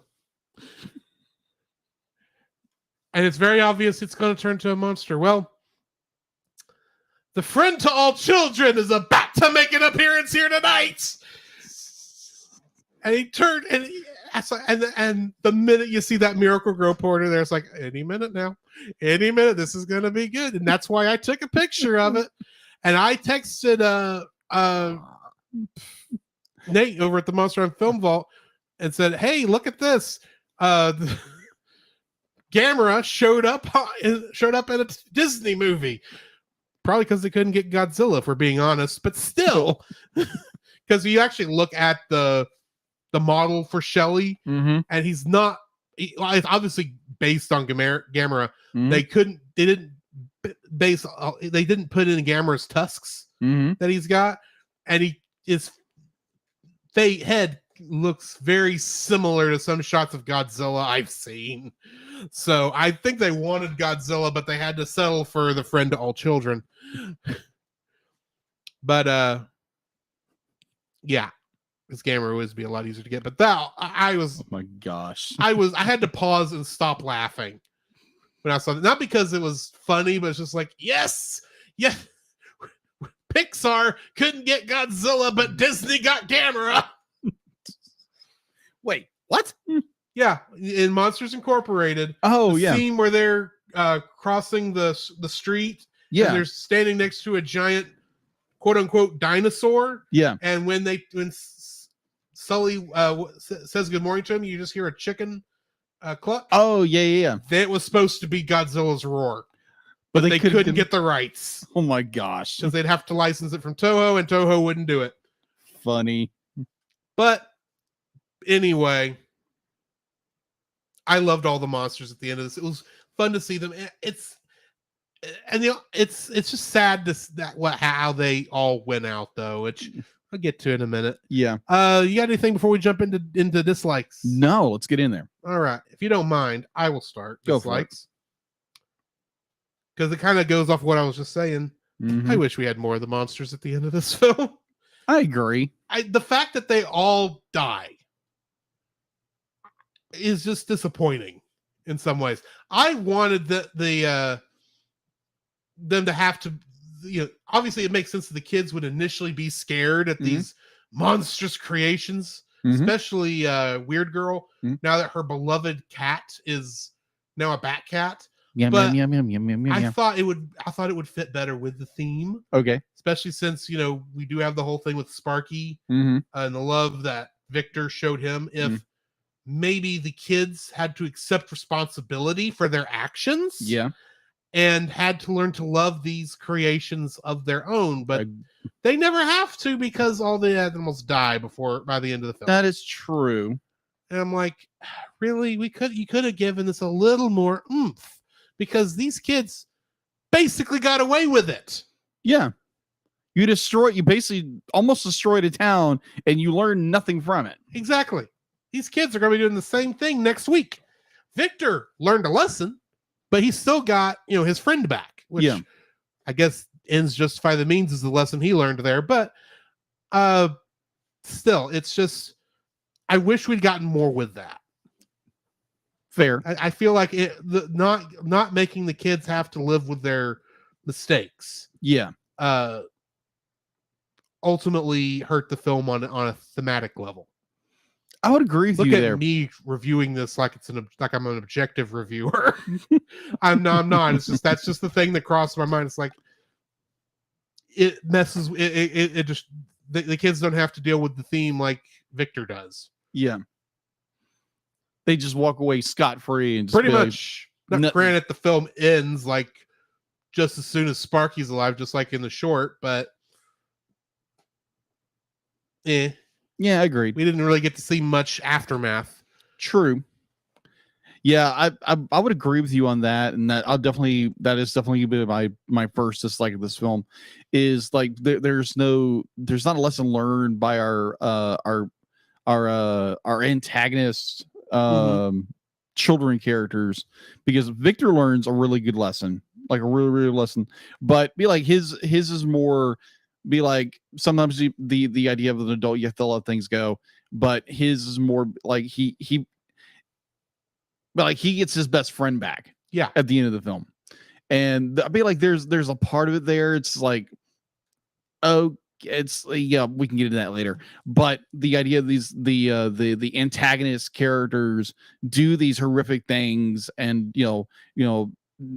meddling with nature in order to create these abominations of creatures for their own gluttonous desires to gain fame or glory or something like that. Yeah. And they don't learn a lesson from it. It's literally how the movie ends, and we never see any aftermath of maybe they're expelled or something like that. But we don't, these characters don't learn a lesson. Like you said in your first, is like, it'd be like, it's literally, they could just do it again tomorrow. Yeah. And they haven't learned anything from it. And when you said that makes perfect sense. And yeah, that's my first is like you don't get the characters learning a hard lesson, and there's no punishment for what they do. It's like, oh, we meddle, we played with nature, we were allowed to do this, we're allowed to do this, and there's no repercussions for anything, and so we just, oh, okay, be like, oh, I feel sorry, and you do it again. So yeah, there's no lesson learned at the end of the film. So yeah, it's my first dislike. Okay. My second dislike is they added, I think, a few too many characters to this town. I honestly don't think, well, I know that the adults were in the original short, and that's why they were included here. Almost, with the exception of Victor's parents, they're almost all useless for the most part. They almost all have no character. They're all two-dimensional screaming townsfolk. Granted, you need screaming townsfolk in a Frankenstein movie. But the few that do seem like they should be major characters, like Mr. Burgermeister or the gym teacher, they have no real reason for being there other than they're fulfilling a role. Yeah. Now, they did add a new character with Mr. Russian guy. I'm sorry, I can't pronounce that name again. Oh, the scientist? The scientist, yeah. The science teacher. Yeah. He's not really a new character. They just expanded the role of the science teacher from the short. But he at least did give like a lot of what I think this film's message was. But he's gone by halfway through it because he had to get fired so that, I guess he wasn't there to stop people from being crazy at the end of the film. I don't know. They almost fired him for, they fired him for a good reason. Don't get me wrong. Right.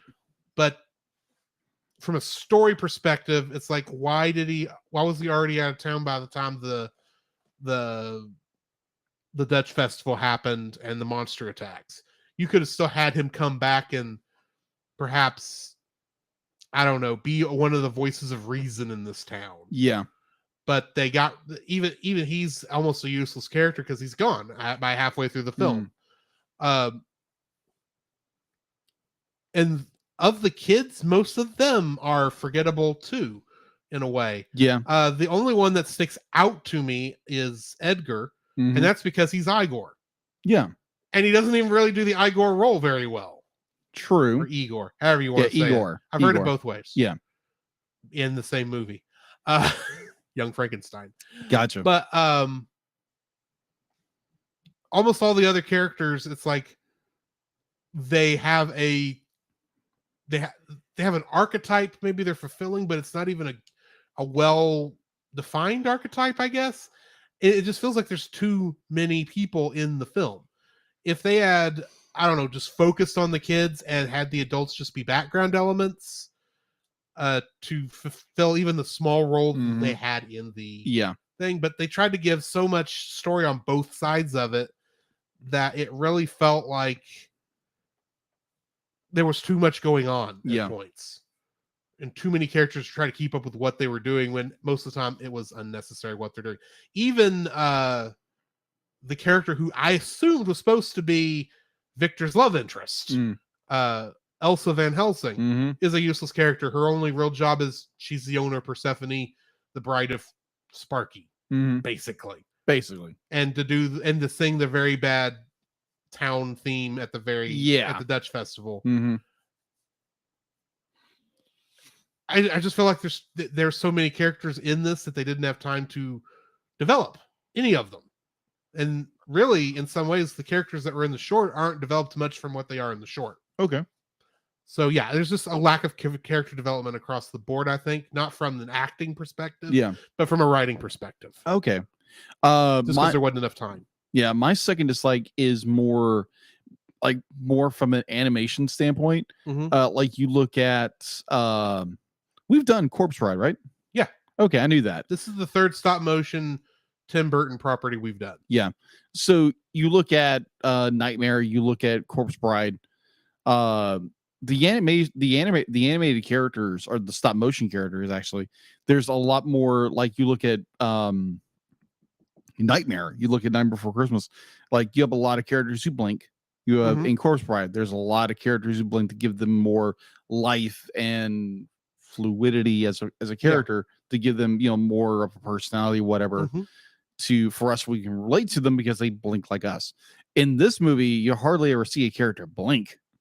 But like there's certain points here and there, but it's so like it's not as fluid as the older films. Right. And I don't know if that's more like maybe a aesthetic point where it's be like you have a character who has those dead eyes looking at you with no soul or reflection in it.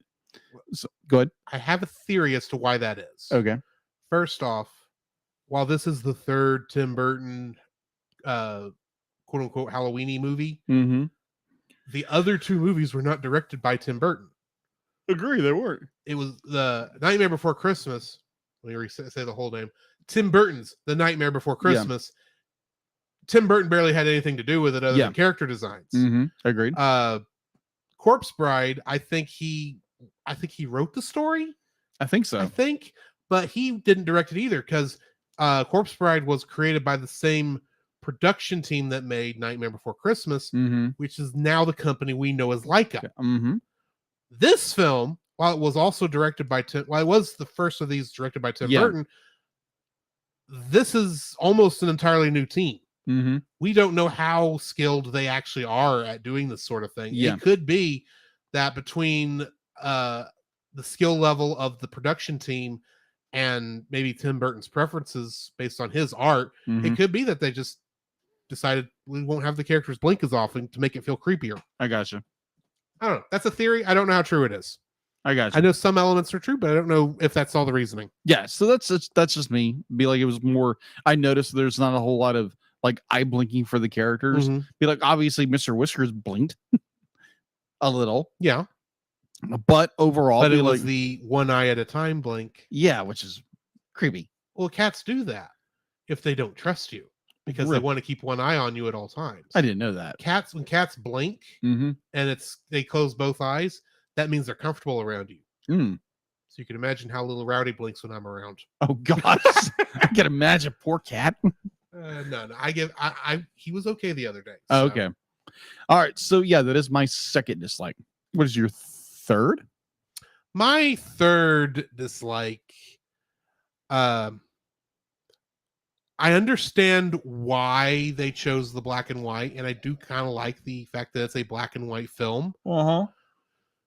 But I feel they did not play with the contrasts enough in scenes. It really did feel like you were either in a really, really dark scene or a really, really bright scene, and there was never any of that high contrast in the same scene. Okay. Now, granted, that could just be a stylistic thing, and they may not have gone for it, but there just seems a lot of times where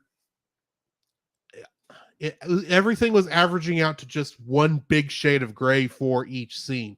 Some of that I know is modern filmmaking style that's designed around color, but this is a black and white film. You need it to pop. You need the black to pop out and the white to pop out from each other to make it feel natural. And in so many ways, this just feels like it's gonna sound stupid to say it feels like it's gray because it's black and white. Yeah, there's gonna be gray in there, but it just feels like it's not. The colors aren't deep. Okay. The black and white is not deep like it should be Yeah, for I a black agree and with white you. film. Like the films that this is trying to ape the style of Mm-hmm. would have done it.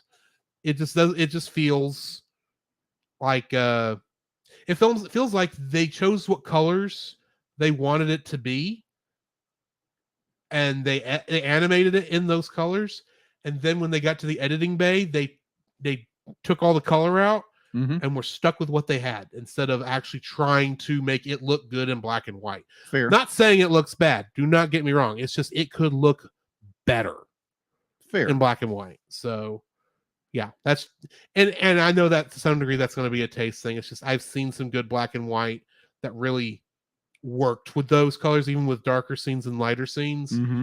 It's just this felt like I was looking at a picture, not looking at an actual setting. I got And you. even the stop motion, you should have been able to do that. Because if you actually look at like some of the old black and white stuff, like for instance, the Munsters, Mm-hmm. which is kind of aping on Frankenstein also. Yeah. The color shots, if you actually were to watch the see them in their makeup in real life instead of in the black and white show, Yeah. they're wearing like blue and green makeup, Mhm. like unrealistic blue and green makeup, Yeah.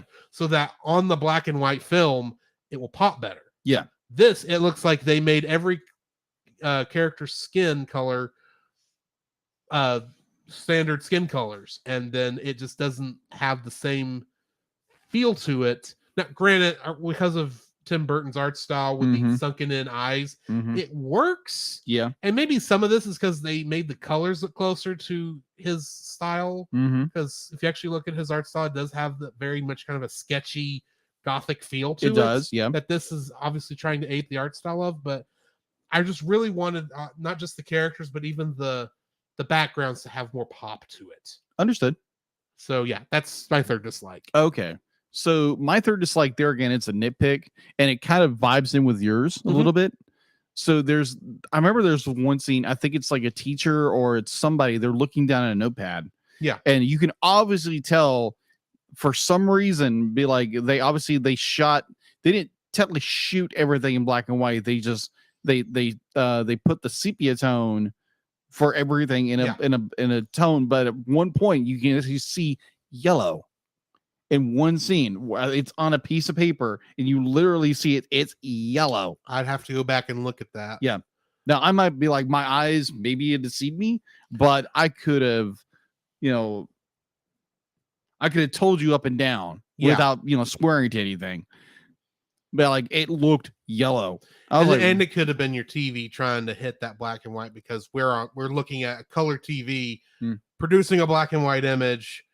It may mess up from time to time. It could be. It also could be someone missed a step in Photoshop or whatever. Yeah, or that's what whatever I thought. digital editing software they were using. Yeah, that was because what I they thought.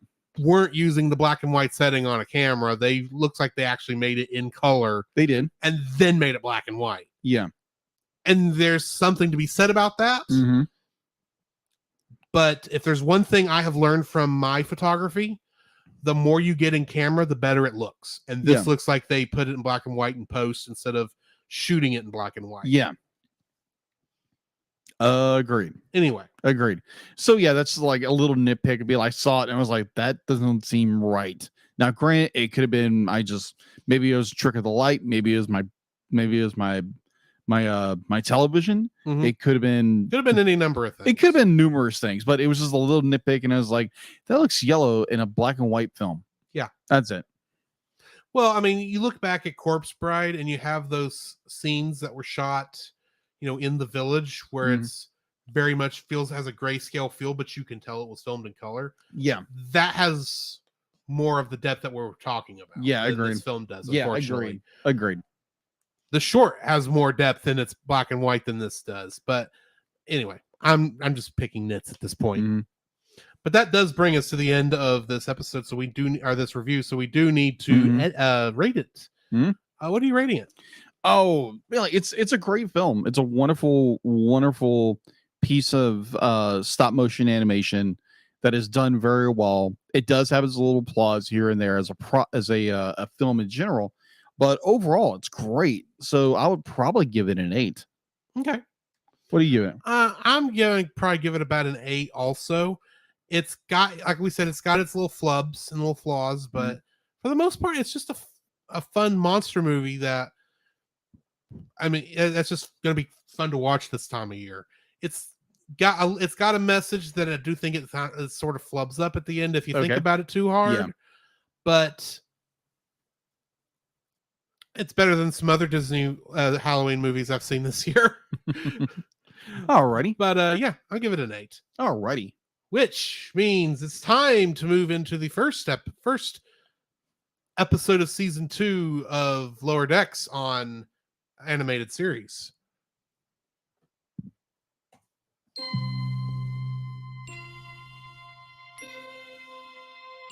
Space, the final frontier.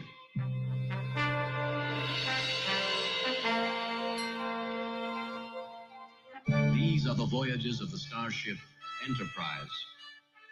Its 5-year mission: to explore strange new worlds, to seek out new life and new civilizations, to boldly go where no man has gone before.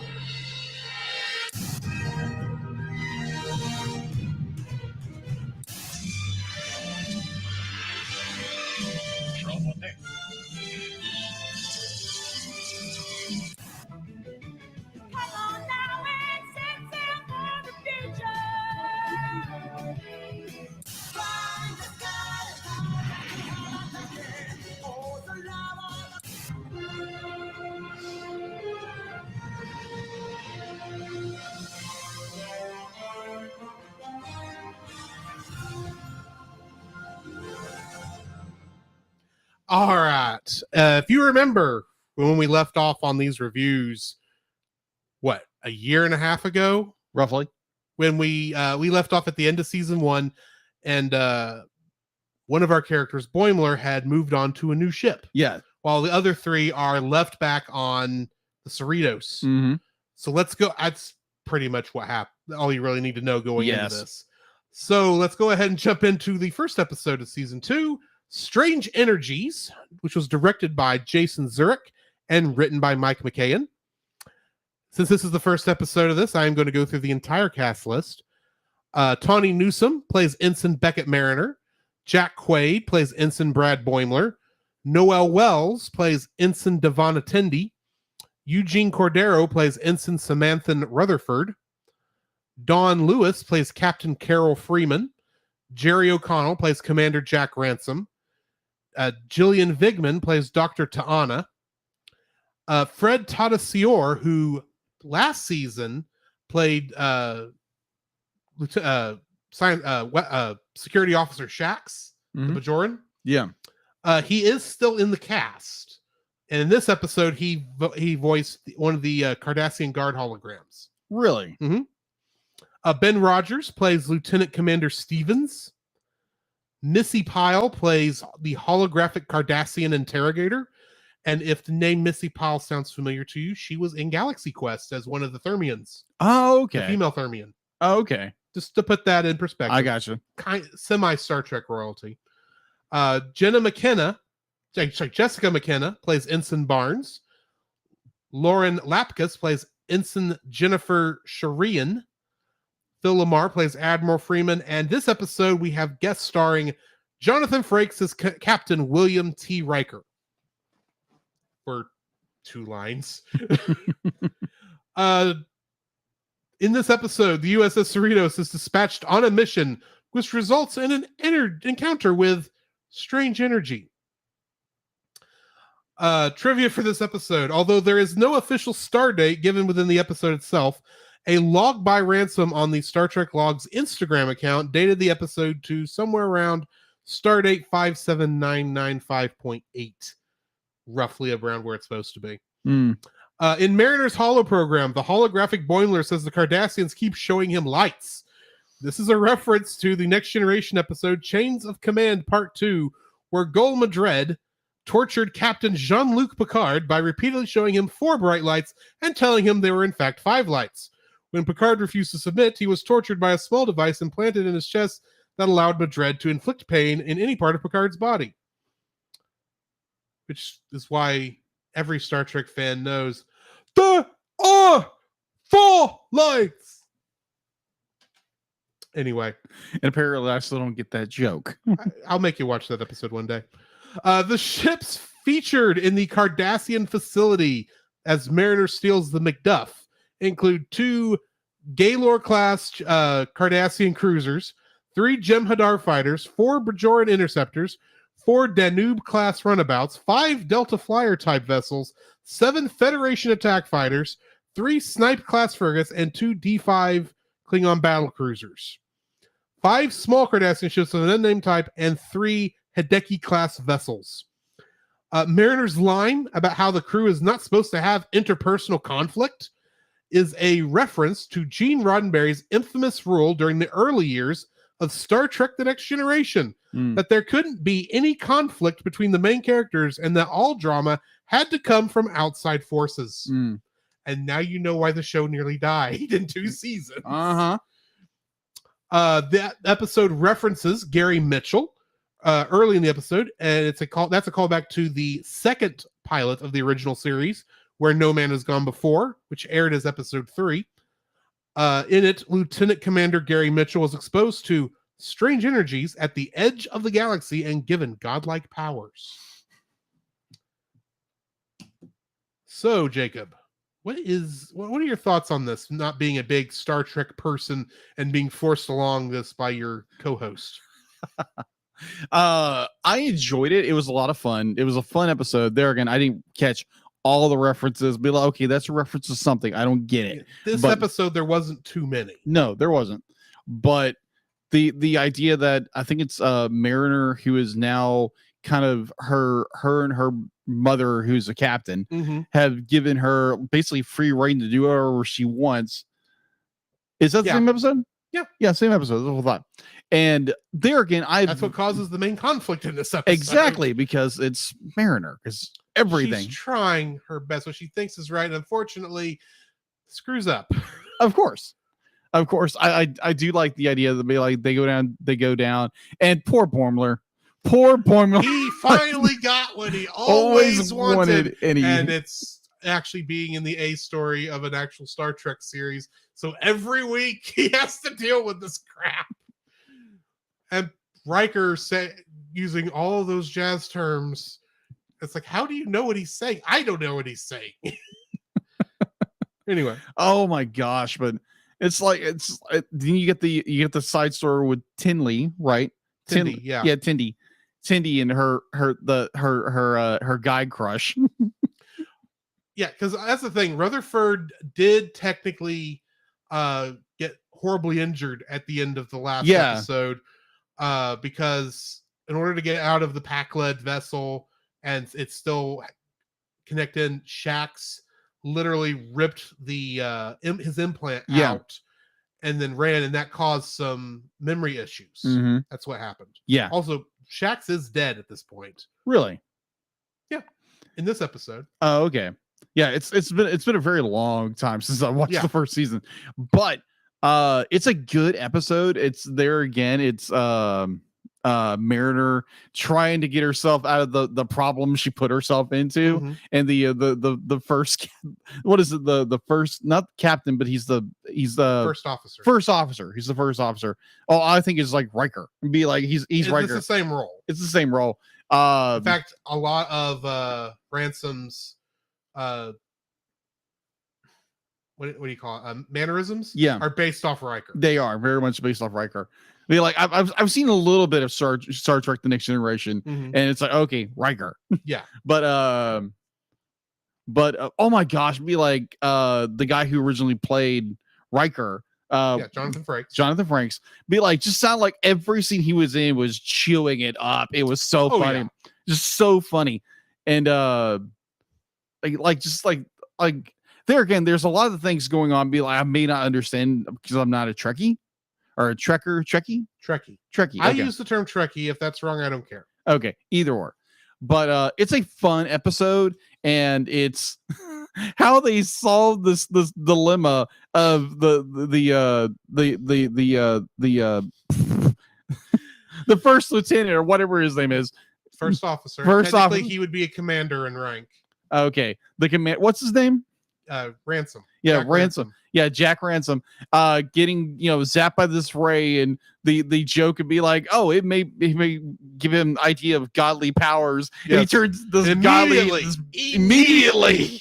I'm like, oh no, this is not gonna be good. Like, oh my! And then he starts doing so many Star Trek things from the past, where his head separates from his body and grows to massive size Yes. while slowly turning everyone on the planet into little ransomites. Yeah, Ransom. That was hilarious. And changing everything to be like fitness equipment because he's got a very big fitness thing on that show. Uh-huh. Because he's trying to be Riker and Kirk, Yeah. basically. Right. And oh my gosh, the way they solve the dilemma, because obviously the mother and daughter don't get along. They really don't. They both don't hate work working for each other, but they don't. Neither one of them knows how to get out of it, and that's what's really got Ransom set off. Yeah. And Ransom just he wants the admiration from his captain, and he's not getting it because the daughter's getting it. Yeah. And the solution to getting him to calm down. Well, I love how they explained it when she says, well, how did they stop the Scary Mitchell guy back in the old days? They dropped a boulder on him. I'm thinking, yeah, they did. They did drop a boulder on him. And then at the very end, it's like, yeah, she is doing the, can we call it the Megazord maneuver? Oh my gosh, yes. It is the Megazord maneuver. She is kicking him right in Yeah. right in his manhood, we'll say. Yeah. Ouch. And continues doing it because it's the only thing that's distracting him enough for the energies to want to leave. It's like, oh no, power up. And finally they finally bring him to a full stop because Dr. Ta'ana has found a forklift with a giant boulder and drops it on him. Oh, Like, well, that'll do it. Oh my gosh. That'll do, kitty. That'll do. Dude. Oh my, yeah, this episode is fun. There again, going back to season 1 with Star Trek Lower Decks, there was a lot of apprehension watching this because obviously it's the creators of Rick and Morty. And I was like, this doesn't sound fun at all. And I was worried when we first did this, even though it was my idea. Yeah. And I mean, like, it's really good. It's really well done storytelling. And is be like the episode where this is the same episode where crap, what's her name? The main character of the show. Mariner. Yeah, Mariner be like she's doing this hologram where she's working out and she's breaking out of a prison. Trying to get out her frustrations because that is how she that's how she does her athletic stuff. Keeps them fit. Yeah. And I love the part where they're on what is obviously a recreation of the Khan ship from Wrath of Khan. Yeah. The Reliant. Yeah, the Reliant. Because it was even a Miranda class vessel. Mm-hmm. And the Cardassian, the holographic Cardassian, she's pulled along here, says, "Why quit doing squats? What are you doing?" She says, "I can't. It's leg day." Oh my gosh. Yeah, Mariner be like I'm kind of torn between her character because she's the kind of character that really gets on your nerves about everything. Right. And she literally gets away with it all the time. Well, not all the time. Not all the time, no. But it's just more like she just does whatever she wants. She has to face consequences most of the time, but it's just like, can we stop with this, please? But it's the character. I understand it's the character, and it's how these stories play. But it's just like, oh my gosh, will this character get put in her place? And then you've got Tendi. Oh my Bless god, her heart. I'm trying to save my friend. Yes, because he's got some kind of disorder that the first thing is you change your preferences. The next thing you know, your brain's leaking out through your nose. It's like, what? And then she puts on, and Rutherford's trying to be nice about it because he doesn't know what she's actually talking about. and she puts all of these little shock things on him, Uh-huh. and keeps setting it off at random times because if she keeps it low or it doesn't change up the voltage or whatever, he'll get used to it. And then finally he gets tired of it, rips all it off, and goes on his date from the with the lady from the first episode. Uh-huh. And then Tendi shows up with a medical gun. That's what it is. It shoots medical splooge. And oh my gosh, starts firing at him. And then my favorite part, they get to that hallway and he puts up the force field, so that she can't get to him. And the point she wants to cut out his brain. Yeah, she's gonna cut out his brain to figure out what the problem is. Oh my and they get having this heart-to-heart conversation. Meanwhile, on the other side of the window of this corridor, Ransom is attacking the ship with his mouth. It's like, this is a nice, sweet image, but I'm kind of distracted by the giant head, and y'all don't care. That's what's funny. Oh my giant gosh. head of your commanding officer is attacking the ship, and you're just having this nice conversation about your friendship. About friendship. Oh my gosh. Yeah, this is a good episode. Yeah. It's a good okay, let's get back into what we did at the end of season 1, which I'm still trying to remember how the end of season 1 ended. Just really brief. You're just give me a good well, never mind. Just take that home and watch. It's only 10 episodes. That is true. You got a week. I got and a half. A week and a half. No, basically what happened is at the last episode that we watched, No Small Parts. Yeah. The Cerritos goes to answer a distress call from another Kali class ship. That's right. Yeah. The other Kali class ship has been pretty much destroyed by a Pac-led vessel, which Pac-leds up to this point in Star Trek were considered to be jokes. And there are still kind of jokes going forward from this, but they're actually a bit of a threat in this. Oh yeah, that's right. And they go, the only way they can figure out the ship is getting hurt and destroyed. Captain Freeman gets injured and has to be left in sickbay, but she's still able to give orders. Right. So Mariner takes over for her on the bridge. That's right. Meanwhile, Rutherford, this entire episode, there's a running gag that he's found this new feature on it that changes his personality every time he resets it, but he can't get it back to normal. Oh yeah. And the entire time, he realizes, if we're going to take that, he figures out how to get a virus. The virus will be able to take down if it's done a certain way. But most humans would not be able to program something, but he does know somebody who can. So he goes to the holodeck and gets Badgie to do it. Oh yeah, Badgie. And who might still feel a little hurt from his previous appearance on the episode. Just a bit. And gets it on there and says, you have to get on the ship to do it. So Rutherford runs to sickbay to report, and they're going to give it to the only episode she's appeared in so far, Peanut Hamper, the little exocomp, the little robot thing. Yeah, it's called an exocomp, and she says, because it seems like the mission would be tailor made for this, and she says, nope, I'm going to teleport myself out here because I don't want to deal with any of this crap. Oh yeah, that's right. She teleports away, and Rutherford says, well, I'm going to have to do it and get over there. And Shax says something to the effect of, you're not going over there alone. He grabs Rutherford and runs to the cargo bay to get on the runabout. And they get over to the Pac-led vessel. He gets it in there, and Badgie shows up again on the Mars. Says, yeah, because the virus gets uploaded to 98%, but won't continue going until after Rutherford is dead, because Badgie is feeling revengeful for his neck getting snapped in that episode. Right. And Shax rips out his Rutherford's implant, throws Rutherford into the runabout, the shellcraft, and then pushes it out there, giving his final lines, "Hang in there, baby bear," which was actually the subtitle I used for the episode we reviewed this on. Yeah. And as far as we know, that was the final time he was going to show up on the show. Okay. And they get back, we find out, yes, Rutherford was able to be saved, and they got him a new implant, but he has lost a lot of his memory because of the implant. Mariner has taken now that, everyone knows that she is, Mariner is Freeman's daughter. They decide they're going to team up and be an unstoppable mommy-daughter team, Yeah. doing things that officially Starfleet can't do, but she's going to let her do it. And of course, that's what leads to this, and that's why they kind of have to reverse it. Yeah. And Tendi is just Tendi. Yeah. And Boimler got the promotion to the Titan. Yeah. And Mariner wasn't happy about that. No, of course. And she definitely wasn't happy about that at the beginning of this episode. But yeah, go ahead and give that a watch. It's fun. It's only 10 episodes and it's quick.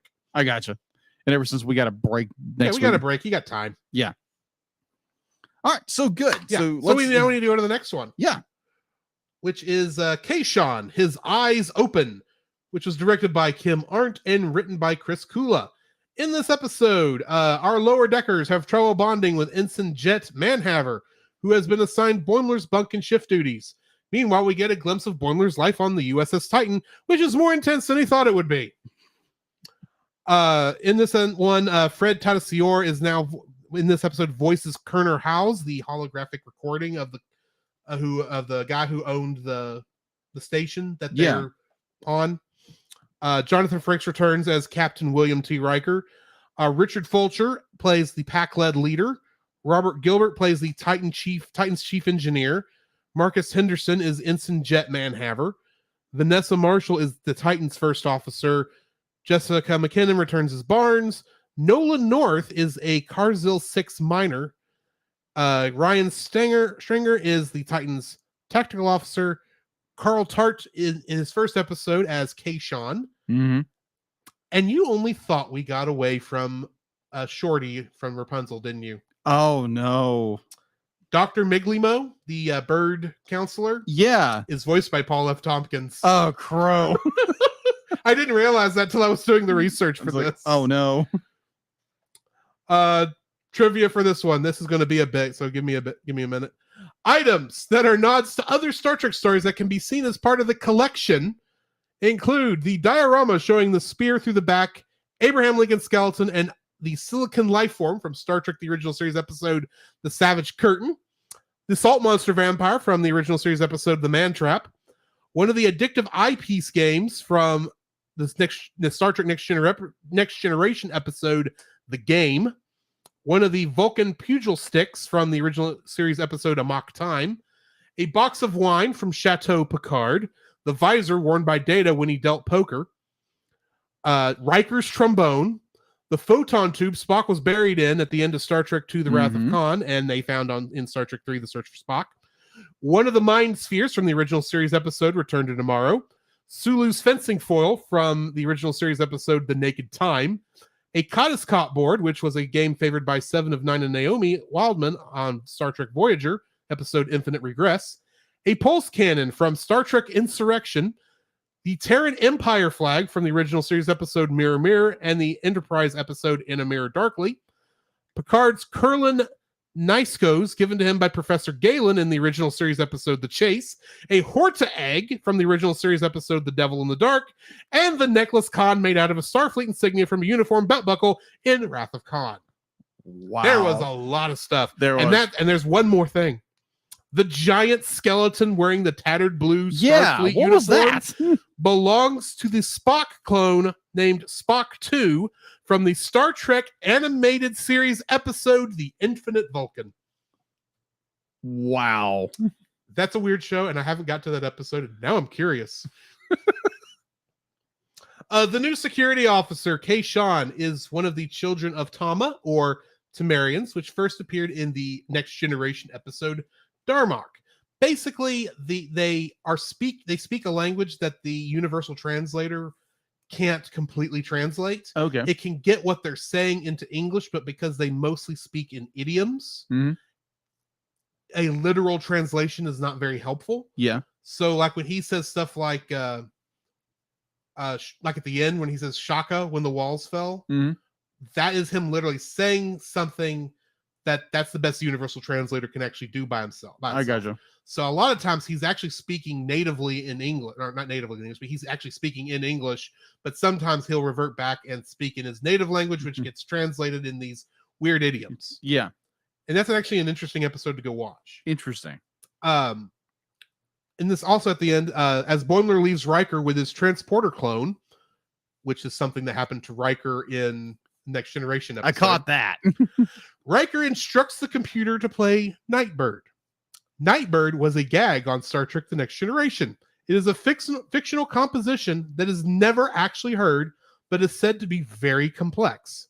Troy takes great delight in Riker's inability to successfully play the song's solo portion on his trombone despite many years of practice. Okay. That makes a little more sense. Yes. And pause right here. Hang on. That's the wrong thing. Sorry, Deela. We got rated by Geek Devotions. Nice. He says a dramatic raid. And then bird counselor? Yeah, bird counselor. He's a bird alien, and he's the counselor on the ship. And he said dramatic pause. And then lol, yes, you did. Yeah, so we are on the last episode of Star Trek Lower Decks that we're reviewing tonight, guys. We will be done here in just a minute. Season 2, episode 2. Keyshawn, his eyes open. And he gets turned into a puppet. Which is hilarious in and of itself. Geek Devotions, you really don't want this bird brain as your counselor, but it's what they have. He first showed up in a season 1 episode where they literally are mocking every Star Trek movie. Wow. But anyway, yeah, back to this. What are your thoughts on this episode, Jake? This one was like, it was interesting. I like the idea that Mariner has be like she's missing Boimler, but she's like obviously missing him. And this new guy shows up, and it's just like he's by the books kind of guy. Well, he's not entirely new. He actually appeared in the season 1 episode. There's something about Boimler where we find out Boimler had a girlfriend. Oh, but Jet Manhaver is essentially taking up all of her time while they're visiting because Boimler had some kind of weird parasite that made him more attractive somehow. Oh, yeah, that. Yeah. So he was the other man that he was getting jealous of. Oh, okay. That's who that character is. Yeah, so I like this dynamic between Mariner and something Manhaver. Manhaver. But there again, I am terrible with names, people. Don't worry, you'll never have to. I don't think Manhaver shows up ever again after this. Oh, okay. But I like the dynamic between these two characters because it's obviously Mariner. It's like, be like, you're just trying to steal the spotlight. And they're just like, he's nailing everything about her. It's like, no, you're doing the exact same thing. It's like, no, I'm not. It's like, yes, you are. It's great. And they're both trying to take control of the situation, which is not helping the situation at all. And when they have to go to this collector, the collector died all of a sudden, and now they have to help this other collector, like get rid of the like things that could hurt him in some capacity. And there's a lot of dangerous things on that station. And then it's like they're trying to remove things, and something happens, and it turns out the collector stole something. When he's been to be like, don't touch anything, don't touch the cases, and he winds up stealing this erotic helmet. Let's not get too much into that. No, I'm not. Apparently, was it Kahless?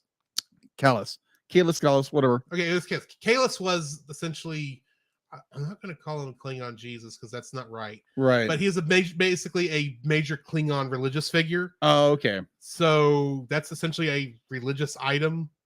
Apparently he wore. Yeah. When he had to make babies. Yeah. We'll just say. Yeah. Okay. Gotcha. That makes more sense. But yeah, I like the dynamic between those two where it's they're fighting him on the entire time, and you can't lead, and it's more like, hey, why don't we just let the other two try to figure out what's going on? And you're talking to the Tindy and Rutherford. Tindy and Rutherford. I like it because they're again, those two characters work very well together. They're both scientists. And they're trying to figure out, like, oh, if we use this, we can do this and this. But overall, it's a good episode. It definitely when the Keyshawn gets turned into a puppet. I love that. I was like, what in the world? That was funny because it's like, oh, the new security officer got turned into a puppet. Well, he's right in line with all the great Starfleet security officers that we tend to call red shirts. And he wasn't wearing a red shirt. Well, that's because they didn't wear red shirts in that era. Right. But the original series, they all wore red shirts. That's why, they're the great, one of the great bits of philosophy that's ever come out of Star Trek is never go on an away team with wearing a red shirt. Yeah. You'll be the one who dies. Yeah, there's an episode where in the 2009 no movie. 2012 series where it's like Leonardo loves this series, but obviously it's a Star Trek ripoff. Oh, on TMNT. Okay. On TMNT. But it's so funny because like, there's one point where it's like this very obviously he's a blatant clone of William Shatner's character of Kirk. But it's so over the top, and you're like, yeah, these two guys overrun away mission and they're wearing red shirts. They go like, it's like, well, that's what they're designed to do, and it's just like, ouch. But I digress with that. Going back to an actual Star Trek episode, I just found it funny when he got turned into a puppet. And they got to make sure he's okay and he doesn't get destroyed. And it's so funny. The part I thought was interesting connected to that, because it leads to one of my favorite lines in this whole episode. Captain Freeman is trying to be better about giving her people space. So she's not checked in with the away team, despite the fact that she should have checked. She normally would have checked in 100 times now. Yeah. She's trying to give Kayshawn space to be, a good leading commander. Meanwhile, he's been a puppet for the past 2 hours as they're on the station. And they finally get to a point where they can actually, communicate with the Cerritos, and it's Tendi and Rutherford that are actually doing it because the other two are in the back. And Freeman says, what the crap is going on? And they say, the ship is trying to collect us, Captain. Where's Kayshawn? And Tendi holds up the puppets and says, Kayshawn, when he became a puppet. And then Freeman says, this is what hands off gets me? Well, never again. And that's just one of the two stories in this episode. We haven't talked about what Boimler's doing. Oh my gosh, poor Boimler.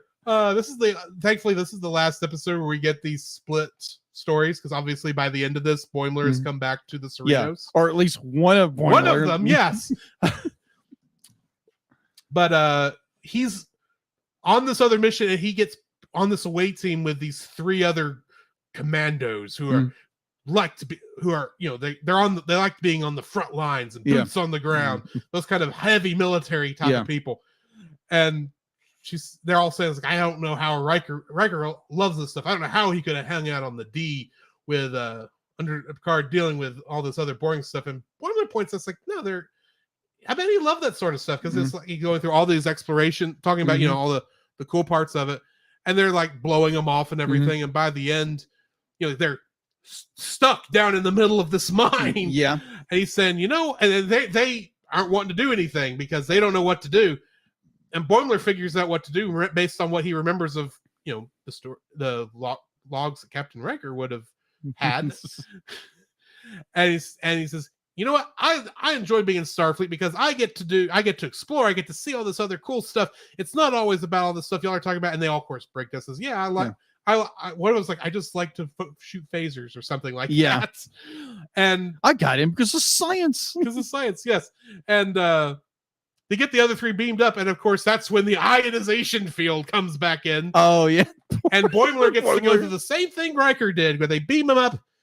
They try to beam him up, and only one of them gets up there, but then they find out, oh hey, the shuttlecraft's coming up. Well, that's odd. We didn't leave anyone on the surface. And it's the other Boimler, which is better than what Riker got in that episode, because he was left to rot on that. The other Riker was left on that planet for who knows how many years to live by himself. That's why he went and touched Stir Crazy. And became Thomas Riker, who later would go on to lead part of the terrorist organization, the Maquis, which is interesting. But anyway, okay, it's an interesting TNG DS9 episode. Sorry. Oh, okay. Where he comes back for that, because you think it's going to be Riker, and it's not Riker. It's not Will Riker. It's Thomas Riker. But you don't know that for a good portion of that episode. But anyway, And then he's like, well, yeah, we can't have you both serve on the same ship. So one of you is going to have to go back to the Cerritos. Oh yeah. and our Boimler, at least we assume it's our Boimler, Subsource is thinking they would both take it. Yeah. And this is, no, I kind of just like it here. Oh my gosh. And gets along with Riker like they're the best buds. But it's And that's how we got Boimler back on the show with everybody exactly. else. And so our main cast is rejoicing. It's like, oh my gosh, we have Boimler back. And poor man Hammer just leaves him to it and leaves. That's it. Yeah. Too funny. Anyway, I think that brings us to the end of these reviews. So. Mm-hmm. You got anything to add before we leave on this, before we cut out? No, I think of this. I enjoyed these 2 episodes. I'm looking forward to even more Lower Decks, the insanity that goes on with this. And obviously, because we're taking a little bit of a break for a week because you're going to be out of town. I'm not sure exactly the order I'm going to release these in. Yeah. So it may be next week when you hear another episode. Okay. But I think other than that, in the meantime, this has been Drew. This is Jacob. And we'll catch you in the next frame. You can follow Jacob on his Facebook at Jacob B. Heron. His Facebook page, Jacob's Daily Art Corner, where he tries to draw each and every day. His Instagram at Jacob B. Heron. His Twitter at Jacob Heron. And his Letterboxd at Jacob Heron. You can find Drew on Facebook at Drew Dodgen. His Facebook page, Drew's Photo Bin, to see his photography. His Letterboxd page at GGeorge759. His Twitter at GGeorge759. And Instagram at Drew Dodgen. You can like us on Facebook at the Cellcast Podcast, on Twitch at the Cellcast Gaming, on YouTube at Cellcast, on Twitter at cast_cell. The Cellcast can be found at Apple Podcasts, Google Play Podcasts, Stitcher, Spotify, or anywhere else fine podcasts are downloaded from. Please rate and review us where you found us and also on Podchaser. Email us at thecellcastpodcast@gmail.com. The Cellcast is a proud member of both the Pop Americana and Culture Box media networks. For more information, please see the link in the description. Our theme song is Drop and Roll by Silent Partner. And remember, that's Cell with a single L.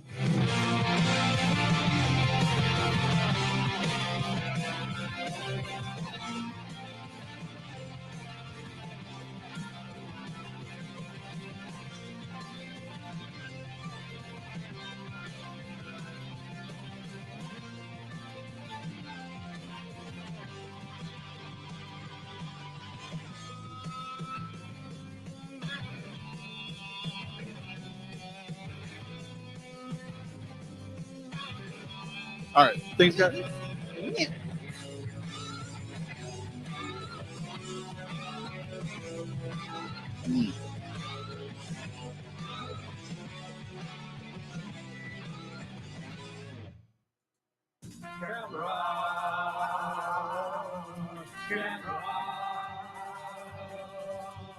Gamera is really neat. Gamera is filled with meat. We've been eating Gamera. Shell, teeth, eyes, flames, claws, breath, scales, fun. You can talk now. Okay, thanks.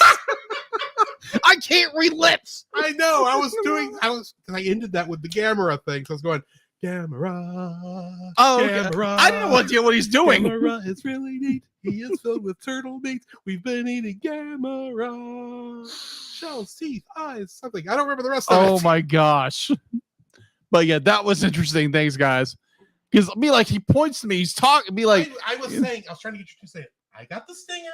And I said, well, actually, Deedlet's got the stinger. Oh, okay. That's what I was trying to communicate. Best part is I won't be able to edit that out like I would normally. Because of this stupid thing. Anyway. Either way, thank you guys so much for watching, and stay tuned for when this comes to the podcast form. Yeah, I'm not sure if this is coming out this Saturday or next Saturday, but keep an eye out for it. Yeah. So stay tuned for that. Thank you. We'll be doing a short, and then we'll go to what movie again? Next one is we didn't mention that in the actual we did not. episode. I feel bad. It is Little Shop of Horrors. That's right. That's the next movie we're doing. Cool. So join us next time for that. But other than that, I need to look for someone to raid. and none of the normal people are on. I think I may just leave it here. Hmm. But yeah, thank y'all for joining us, and we will catch y'all next time in about 2 weeks. Yep. Recording time.